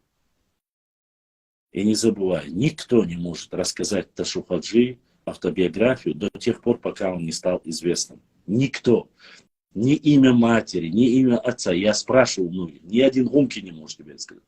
И не забывай, женился он здесь, умер он здесь, сражался он здесь. И в основном все его сподвижники были ночью. Все здесь его касающееся. Все его наибы в основном здесь. Он был в основном наибом Ауха и вот чеченцев. Потому что про Ташухаджи многие ничего не знают. Не надо только сразу отдавать, если он не знал язык. У нас есть многие нохчи, которые выросли в России. И мать, и отец нохчи больше, но чистые нохчи, но прожили всю жизнь в России, которые не знают на чеченском языке ни слова. А потом приезжают, потихоньку учатся, и он же не становится от этого русским. Да, некрасиво, да, неправильно, да, нужно знать культуру. Это я согласен с тобой, в этом ты будешь прав. Но, однако, он не становится русским, если он там прожил там или не знал своего языка. Потихоньку можно языку научиться. Как говорил мой преподаватель, да, Алгерштойцем Салман, родного языка, когда я приехал, чтобы ты знал, Баунасрак, Дзурзук, Чечен, имам Мансур. Когда я приехал домой, то есть я учился в советское время, везде жил, я понимал родной язык, но я не мог говорить на нем. И имеется в виду, говорить я мог, и понимал его, но писать я не умел вообще. Это к моему стыду. И я на уроках родного языка не писал. Я говорил, я не знаю, как писать на родном языке.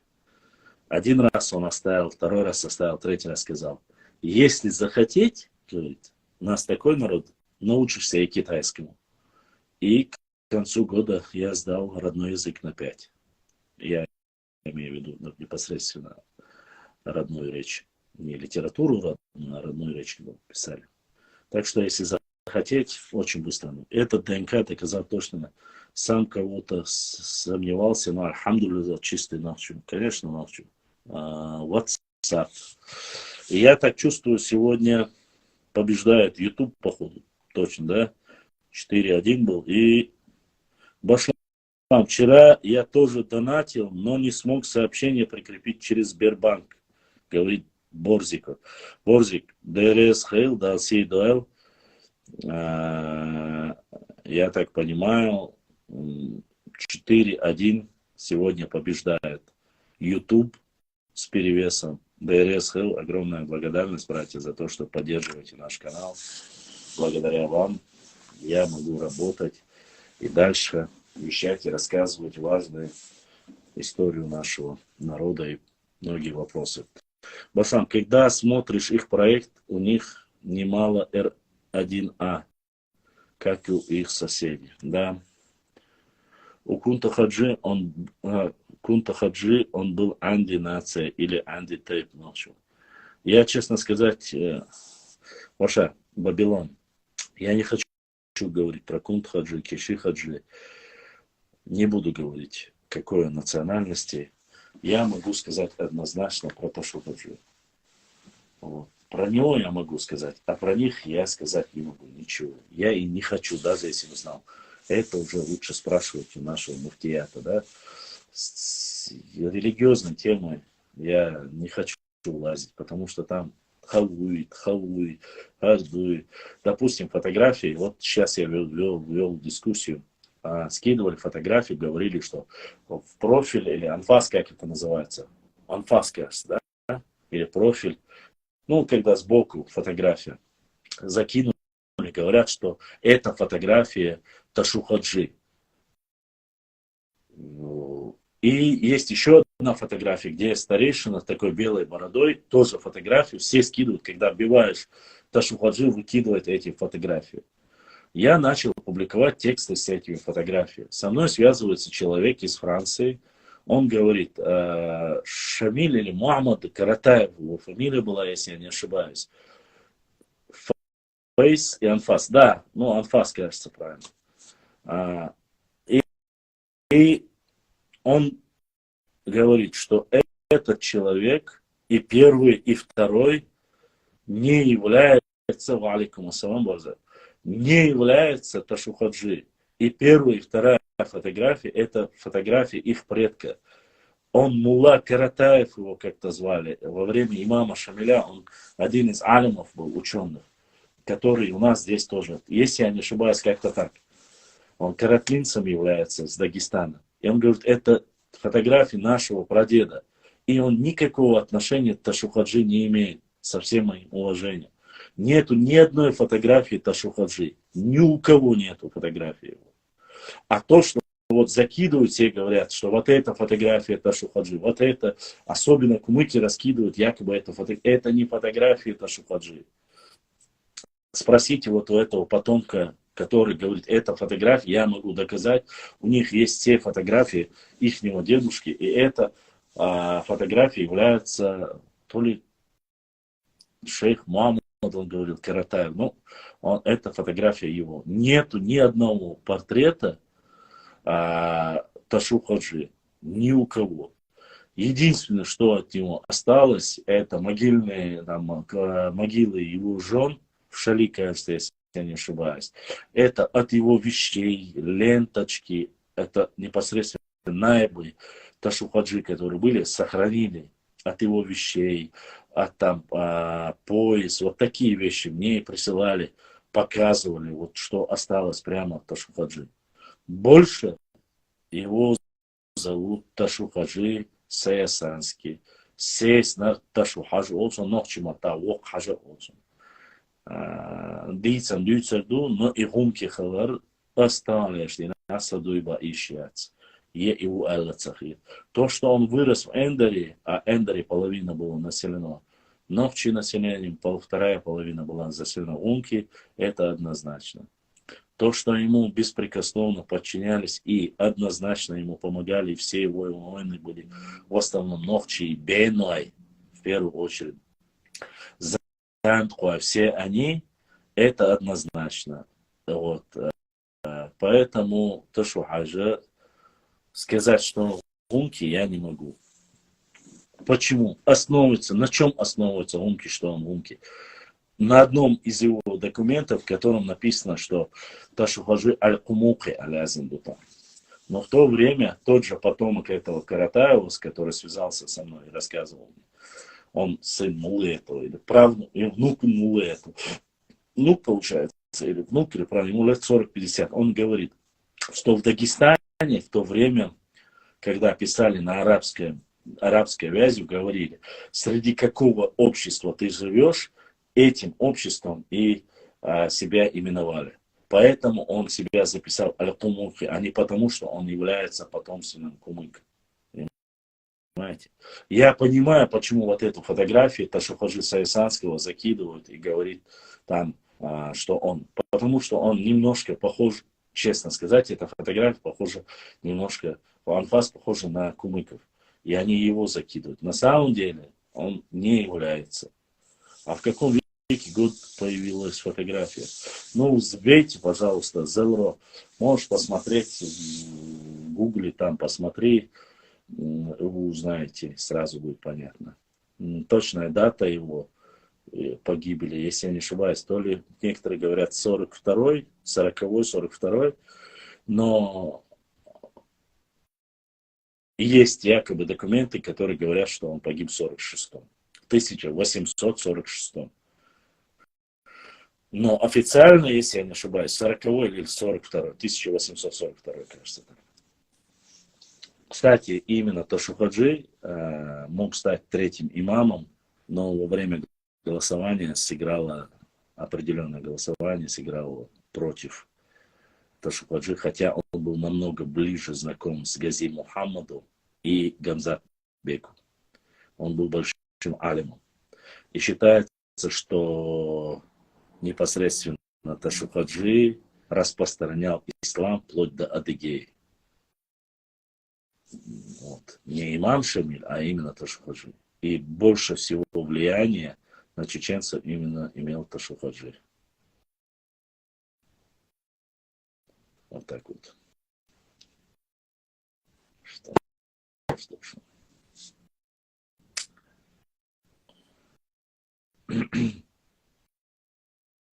Конечно, каждый может тянуть в свою сторону, но мне, в принципе, я однозначно говорить не могу, работаю над этим кропотливо и утверждать. Есть две версии, просто моя проблема в том, что мне нужны были люди, которые непосредственно могли бы поехать со мной, поискать его, старые эндреевские, которые знают арабский язык, вот, пройтись, посмотреть, есть ли это могильная плита, если там есть захороненный человек под этим именем, то однозначно Ташухаджи является из кровного Нохчитай Падышни. А так записанное письмо у него есть, там якобы я из народа Унки, из Тейпацуантру. Ну, такого быть невозможно. Вот как раз таки это и подтверждает, что он среди кумыков рос, но он из Тейпацуантру. Вот это может быть. Машлам, в 14 веке нас называли шишани. Неправда. Не в 14 веке нас называли шишани. Это неверное суждение. Слышал, что мечеть Аль-Шишани 14 века достоверная информация. Нет. Не знаю, что насчет мечети. Шишани нас не назвали. Нас Шашан называли не арабы, а называли как раз таки адыги. Адыги имеется в виду кабардинцы, ребятла. Шашан они называли нас. Это не произношение, неправильное произношение, русские от них начали называть чачан. Осетины нас называли цацанами. Персы нас называли сасанами. Сасаны, осетины, цацаны, кабардинцы, то бишь адыги, правильно говорить, они называли чачанами, шашанами, и арабы называют чичани тоже. Вот. Кумыки называли Мачигашлар, Сюли называли Буртинал, лезгины называли Нахи,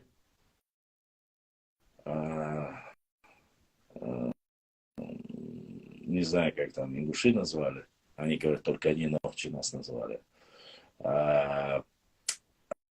Грузины называли нас дзурдзуками, кистинами, и потом уже ближе к 17 веку, первое упоминание, 1685, кажется, год, они начали называть нас чеченами. То есть нижних они называли чеченами, верхних горных, которые с ними по соседству, Шатойский, Галанджорский, Итон-Калинский, Шаройский район, они называли кистинцами, дзурдзуками, а вот нижних, кто живет по реке, там, Сунжи, в нижней части, они называли чеченами.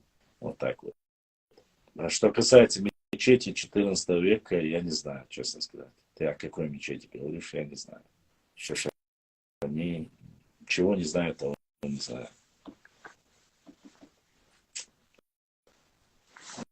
Да, братан, футболку подогнали такую. Сзади на спине написано «Дзурдзуки Нохчи». Я очень хочу задать тебе вопрос про соседей. Задавай. Брат, заметил, нас осетины явно давно разделили как два разных народа, цацаны и махалон. Да. Молдонцами они называют ингушей, а нас называют цацанами. Есть такое. Но мне не хочется его задавать. Ну, тогда не задавай, если не хочется.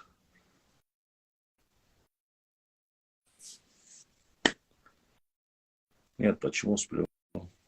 Почему-то многие, знаете, мне очень интересно, люди, даже те же самые такие скупые, так сказать, представители нашего народа, которые самых мозгов не хватает вести ни блог, ни исследования, завистники, так сказать. Они упрекают, вот ты сидишь, там тебе присылают 50-100 рублей, типа вот с таким. Упрекают меня. Послушайте, я вот сейчас зашел в 10 часов, да, сижу обычно час, 2 часа.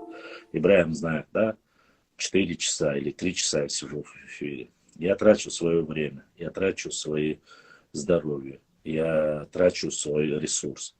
Вы думаете, что вот это все 3-4 часа эфиров, стримов стоит того, чтобы 300, 400 или 500 рублей, которые собираются у меня за эфир, там, если там, или 1000 рублей, стоит того, чтобы 4 часа вести эфир, читать, рассказывать, доказывать, все это собирать. Вы думаете, оно того стоит?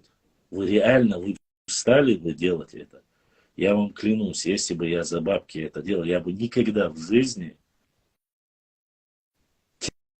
терять 4 часа или 3 часа ради 1000 рублей или 2000 рублей. Я никогда бы, даже если бы это было столько, а это бывает не всегда, я бы никогда в жизни пачкаться не стал. В это время лучше поспать нормально, выспаться, будешь здоровым, молодым, красивым, нежели чем 3, 4 или 5 часов рассказывать, пытаясь там о родном языке, о географии, о истории, о культуре.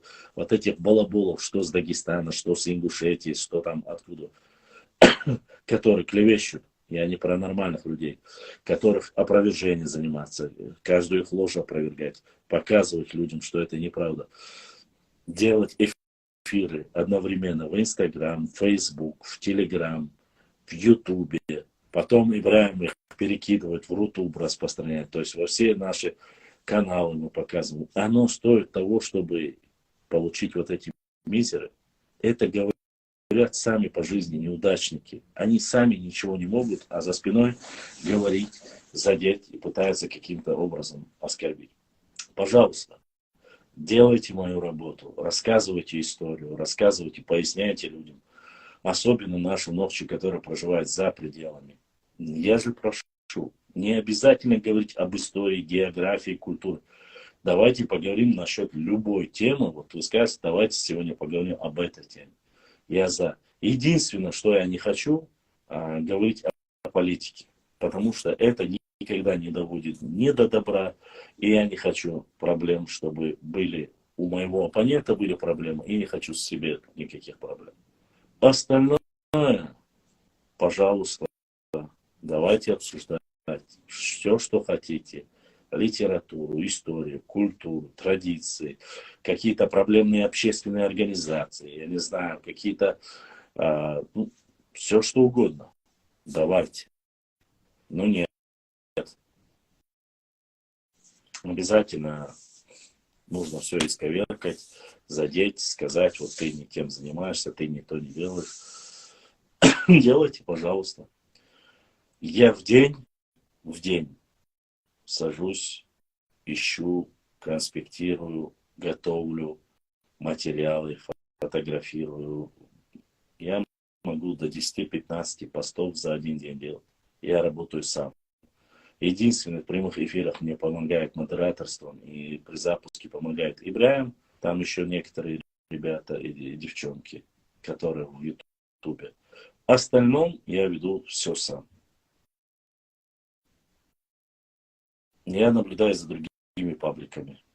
Во-первых, у меня ноль почти что реклама. То есть я не получаю никакой финансовой поддержки, чтобы вы знали. Во-вторых, я не госпрограмма, то есть мне мне никто не платит за мою работу. Единственное, при поддержке, которые там некоторые ребята время от времени здесь задонатят, немножко помогут. Все. Остальное я делаю все сам. Книги, не книги, все материалы. Да, есть некоторые группы, с которыми я взаимодействую по историческим материалам, по книгам, где есть, что есть, правда, неправда. Вот. И оно вообще не стоит того, поверьте мне, какие-то там затраты. Тут, живя во Франции, я знаком с многими ауховцами. И я был довольно удивлен, когда узнал, что бывает пешхо гендерной, чанты, было там даже. Конечно, я хочу до тебя довести, мой брат, Бабилон. Послушай меня. В Ауховском районе, в Аухе, чтобы ты знал, 46-49 ногчи тейпов проживает. 46-49 тейпов в Ауховском районе. И все они ногчи. Все без исключения. Там нету ингушских тейпов и так далее. По крайней мере, я не встречал. Там есть люди, которые вот немножко вот этим войнахизмом попахивают, там начинают война шмади, хотя я не понимаю, какие войнахи. Ты задаешь ему вопрос, он может быть Чвантро, он может быть Гуно, он может быть Зандко, он может быть, я не знаю, Шуно, Ширди, он может быть Пешхо, он может быть, я не знаю, Веппи, он может быть, любой тейп, ты ему задаешь, говорит, что война, а мухул война, а ногчи хочешь. Зогу валах, а ногчи у. Лам эхта валах, а ногчи у. Какая разница? Нету никакой разницы. Лам эхта это те же самые ногчи. Живой это ногчи. Зогу это ногчи. Бальчхой это ногчи. Течой это ногчи. Мержу это ногчи. Я уже не говорю про Пешхуай, Тирвай и так далее и тому подобное. Поэтому не удивляйся, в Ауховском районе весь колорит ногчи народа. Весь. Вот этот Борзайл как раз таки он ауховский. Из тейпа Зандхо ногчу. Но он корнями всеми своими ауховец. Поэтому мы провели официальный опрос, и мы узнали, что в Ауховском районе 46-49 всех ногчи тейпов. Всех. Там есть и Чеверлоевские тейпы, есть и Шатоевские тейпы, и Галанчожские тейпы там есть. Но Ногчмаковские и ТВТ есть там. И поэтому тут ничего нету. Везде. Точно так же Урду, Махка, Иордании, где проживает 25-30 тысяч представителей нашего народа. Фактически колорит наш. И Алвай, и Бенуай, и Бельтуай, и Гунуай, и Битрай, Гильнуай. Только все они наши. Поэтому Аух наши, Панкиси наши, Иордании наши, в Турции вообще огромное количество, тоже наши. А то, что есть какие-то плохие, там, недостойные поведения, какие-то политические взгляды, кому-то какие-то не нравятся, извини меня, в любом тейпе есть и хорошие, и плохие. Ашаму кандунки, имам Мансур. У нас с ними очень хорошие взаимоотношения. имам Мансур. У нас с ними очень хорошие взаимоотношения. Они спасли многих детей во время депортации. Они спасли многие наши кладбища, когда вырывали кладбище и укладывали дороги, свинарники, конюшни делали. Они сказали, что это кумыкские кладбища, и они, хотя они были чеченские, они сохранили их. Я говорю тебе про кумыков, которые живут на нашей территории, омки. Детей, когда уезжали, передавали им, говорили, что вот, пускай скажите, что это там омки, дети, если вдруг мы не выживем. Некоторые взяли детей, и они брали, и андийцы брали тоже. Взаимоотношения звонкие, в принципе, хорошие. В принципе, хорошие. Если говорить о 20 веке, 21 веке, наверное, да, хорошие. Что касается 19 века, тоже более или менее хорошие.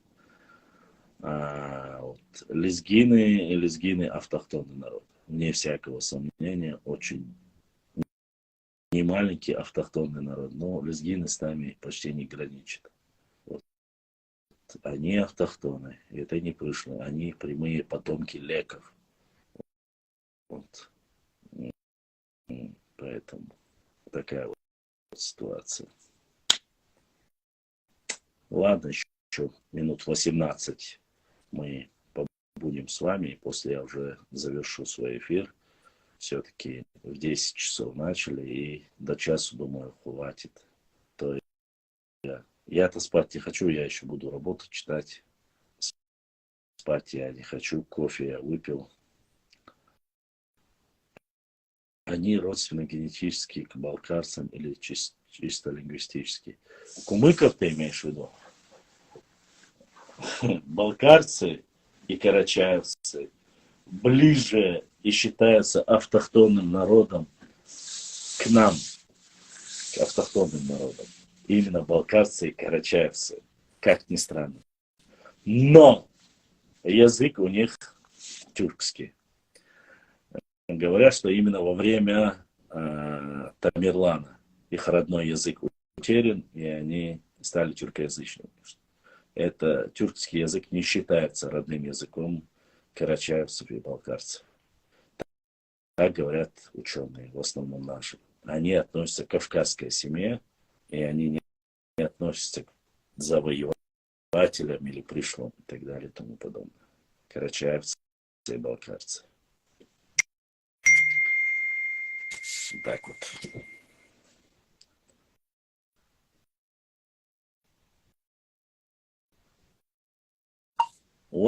эфиря, усоится. Интересно у меня. Не знаю, вроде бы я не завис, я еще здесь.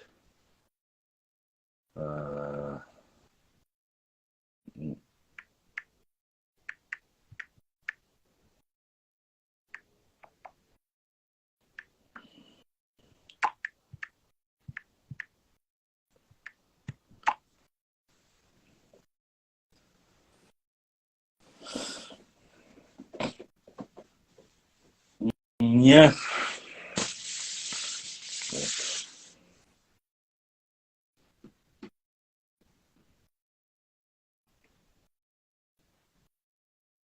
Ну, Бухаем, каждый из них, они хорошие друзья, веселые, там туда-сюда, все в них это есть. С этим никто не спорит. Ну, шей цахдик букуш, так сказать. Сюли шей задик бу, унки шей задик бу, лесго шей задик бу. Каждый у себя дома хороший. Так они хорошие друзья. Саму не забре и так далее и тому подобное. Но хора не шиши захар вес. İşte dokuz. Şey zadik bu. Уж, да, уеч, хошел, хаба, уж. Это все нормально. Но шейца. Они на своей исторической родине, мы на своей исторической родине. Вот это хорошо. Значит, балкарцы, аборигены, акумыки все такие. Бабилон, я тебе не отвечу, но ты сам понял. Балкарцы и карачаевцы — это автохтонный народ Кавказа.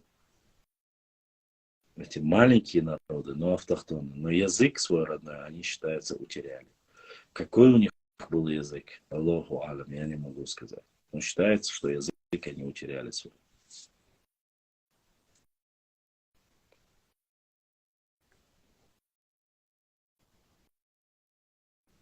В конце каждого эфира почти что, когда выключаешь и загрузку ставишь, показывает, сколько в эфире было. В каждом эфире в последнее время, вот то, что я рассказал, бывает до 300 человек. Или 357, или 312 так человек за время эфира, пока проходит стрим. Стримы, конечно, длятся и 6 часов, и 8 часов. Они проводятся для того, чтобы собрать какую-то поддержку там, для канала, и чтобы сделать что-то. Я же, наоборот, стримы провожу для другого, чтобы, если есть какая-то новость, если есть какие-то исторические вбросы, или там опровержения для них, там, допустим, книгу там, для этого. Можно, конечно же, там, по часу делать. Некоторые мне говорили. Но проблема вся в том, что когда ты делаешь часовой ролик, не все успевают. Европа, Америка, там разница в часах. 3 часа, 4 часа. То есть, когда ты здесь 12 часов, там бывает 9 часов. И разница во времени. Они не все бывают. А самое золотое время в Инстаграм, я веду через Инстаграм, сюда подключает YouTube, сюда подключает Facebook для прямых эфиров.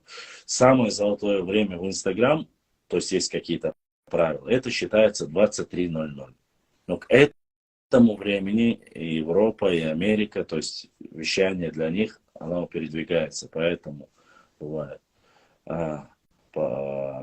Не всегда все получается. Я хочу, чтобы до всех дошло, поэтому пытаюсь подольше провести, чтобы европейские наши новости смотрели. Но видите, из-за болезни моих родных людей я выпал из этой ситуации, не мог проводить эфиры.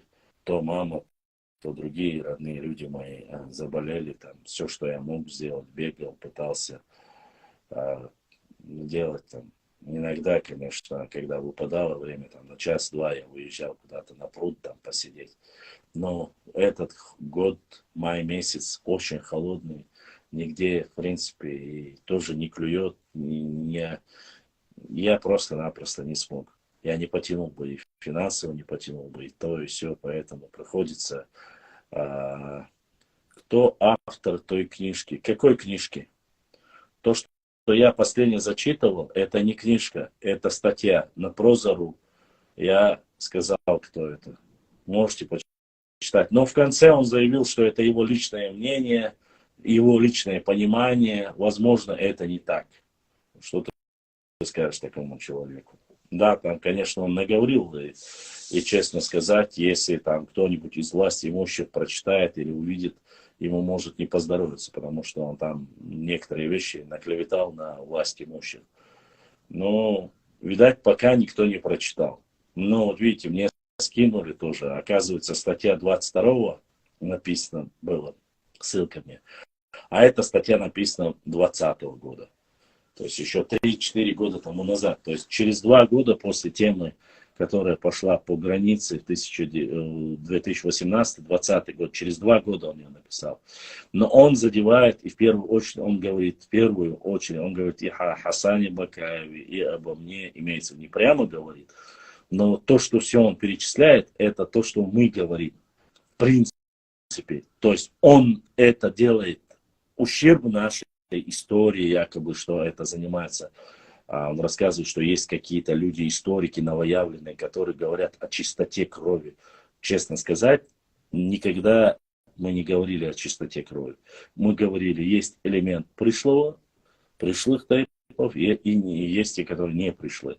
Но это записано еще со времен там, 20-х веков, там, во времена Мамака. И почему-то, когда ты только начинаешь говорить, этим людям это настолько не нравится.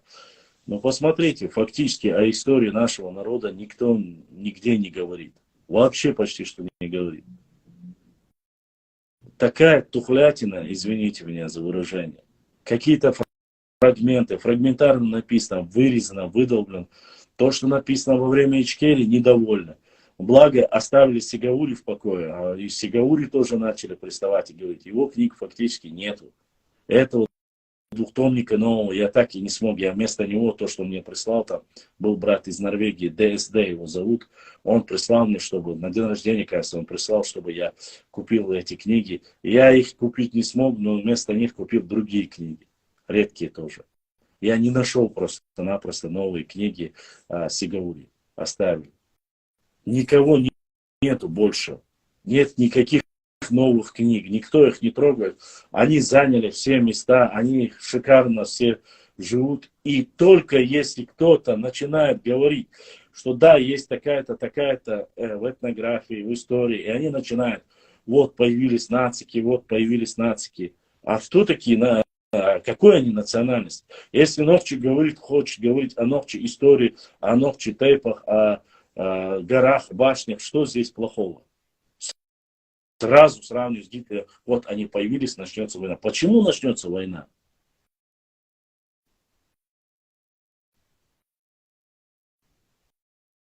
Цехун, хоть 20 колен даял Аллах, он является, если он сюля, он сюля.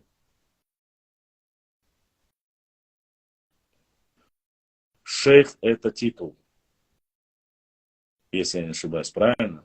Ученое звание, это звание, кажется. Звание шейх. Я не знаю, вот воин, то, что ты прислал, воин, я спрашиваю это с точки зрения ислама. Хоть пройдет 10-20 поколений, он не имеет права говорить, что он другой национальности, если он знает, кто был его предок. Он может 9 поколений, 100 поколений проживать. Если он знает, кто его предок, он должен называться именно им. И вот так говорит ислам. Что говорят адаты? Что здесь 3, 4, там даже не 9, а 7 поколений, если проходит, что он становится частью. Адаты говорят, что он становится частью этого народа. Но опять же, адаты не говорят, что если он становится частью этого народа, не говорят, что он должен быть там, имеет право на ту или иную родовую гору, если у него ее нет. Вот этого решение этого вопроса не находит. То есть он может быть под патронажем, там, допустим, Саадуай или Тейпа Нохчи, или под патронажем Галай Тейпа Нохчи, да, или под патронажем Мержуя Тейпа Нохчи, или под патронажем там Тумсуай Нохчи Тейпа. Да, он может быть под патронажем, то есть они имеют право за них вступиться, поскольку они халхарнах. Но имеют ли они право на родовые земли и гору этих людей? Вот этого я нигде не видел. Они имеют право селиться в нижней части, то есть на территории, плоскостной территории. Но то, что они имеют право на родовую гору, вот этого я не видел. И регламентация, регулировка этого вопроса я тоже не видел. По ходу они получали патронимию от этого тейпа, но они не имели права все равно на родовую гору. Башню, родовую гору и так далее. Имеется в виду именно в горах. На плоскостной территории, конечно, он может там построить башню и так далее. Но даже в этом случае, если он на плоскостной территории построит башню родовую, она будет называться именем тех людей, за которыми они стоят. Ну, там, допустим, Эрснуай или Гунуай. Если они их патроны, они под ними, да, эта башня будет считаться гунуевской, а не того, кто там под ним. Имеется, отвечает за который. Поэтому вот как-то так, Башлан, смотри, если у нас разные гаплогруппы, значит, по-любому были разные предки, все же сегодня ночью, или я неправильно трактую, ты неправильно трактуешь. Разные предки могут быть, имеется гаплогруппы. Допустим, у тех же дышней 4 гаплогруппы разные. У одного тэпа есть 4 гаплогруппы. У них есть и J2, и J1, и L3, и Q есть. И все они дышны. У нас есть J2, J1 и T есть. Все они наш Хвай. У Гунуай есть J2, J1, L3 не знаю, я честно сказать, есть у них или нет. Поэтому как-то так.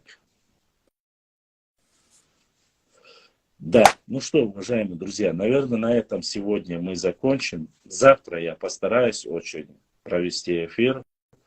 Огромная благодарность моим братьям и сестрам, особенно с Ютуба, за то, что поддержали наш канал, то есть помогли нашему каналу, помогли для развития нашего канала, помогли. И одному брату из Инстаграм, который сегодня тоже задонатил и поддержал наш канал.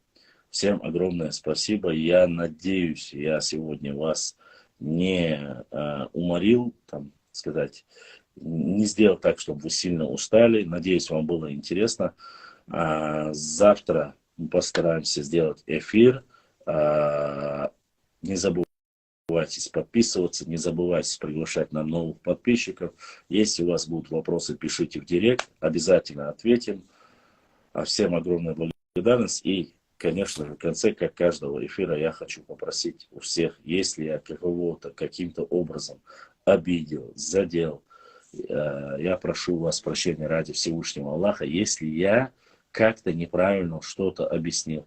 Вы лучше спросите в директе, может быть, вы неправильно поняли, может быть, я неправильно трактую, потому что иногда у меня тоже вылетает из головы что-то, я говорю, меня перебивают, я другое рассказываю. Поэтому, если что-то я неправильно сказал, вы лучше переспросите. Возможно, я ошибся, возможно, вы неправильно поняли.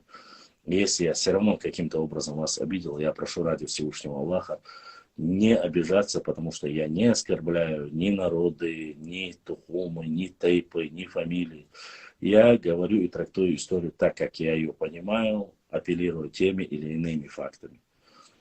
На что вы можете возражать, на что вы можете зайти в эфир, отправить, показывая свое лицо. Главное не материться, вести со мной дискуссию. Это свободная площадка, и я всегда призываю всех к разговору, высказыванию.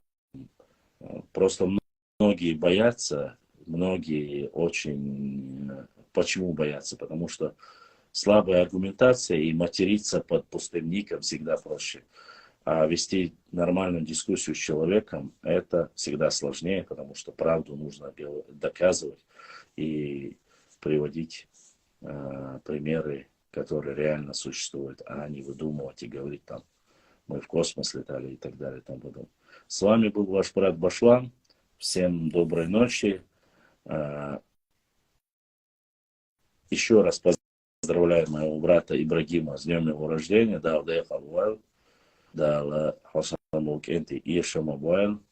Ассаламу алейкум ва рахматуллахи ва баракатуху. С вами был ваш друг, брат Башлан. Адикюл, Маш Айл, Бюстей Халилы.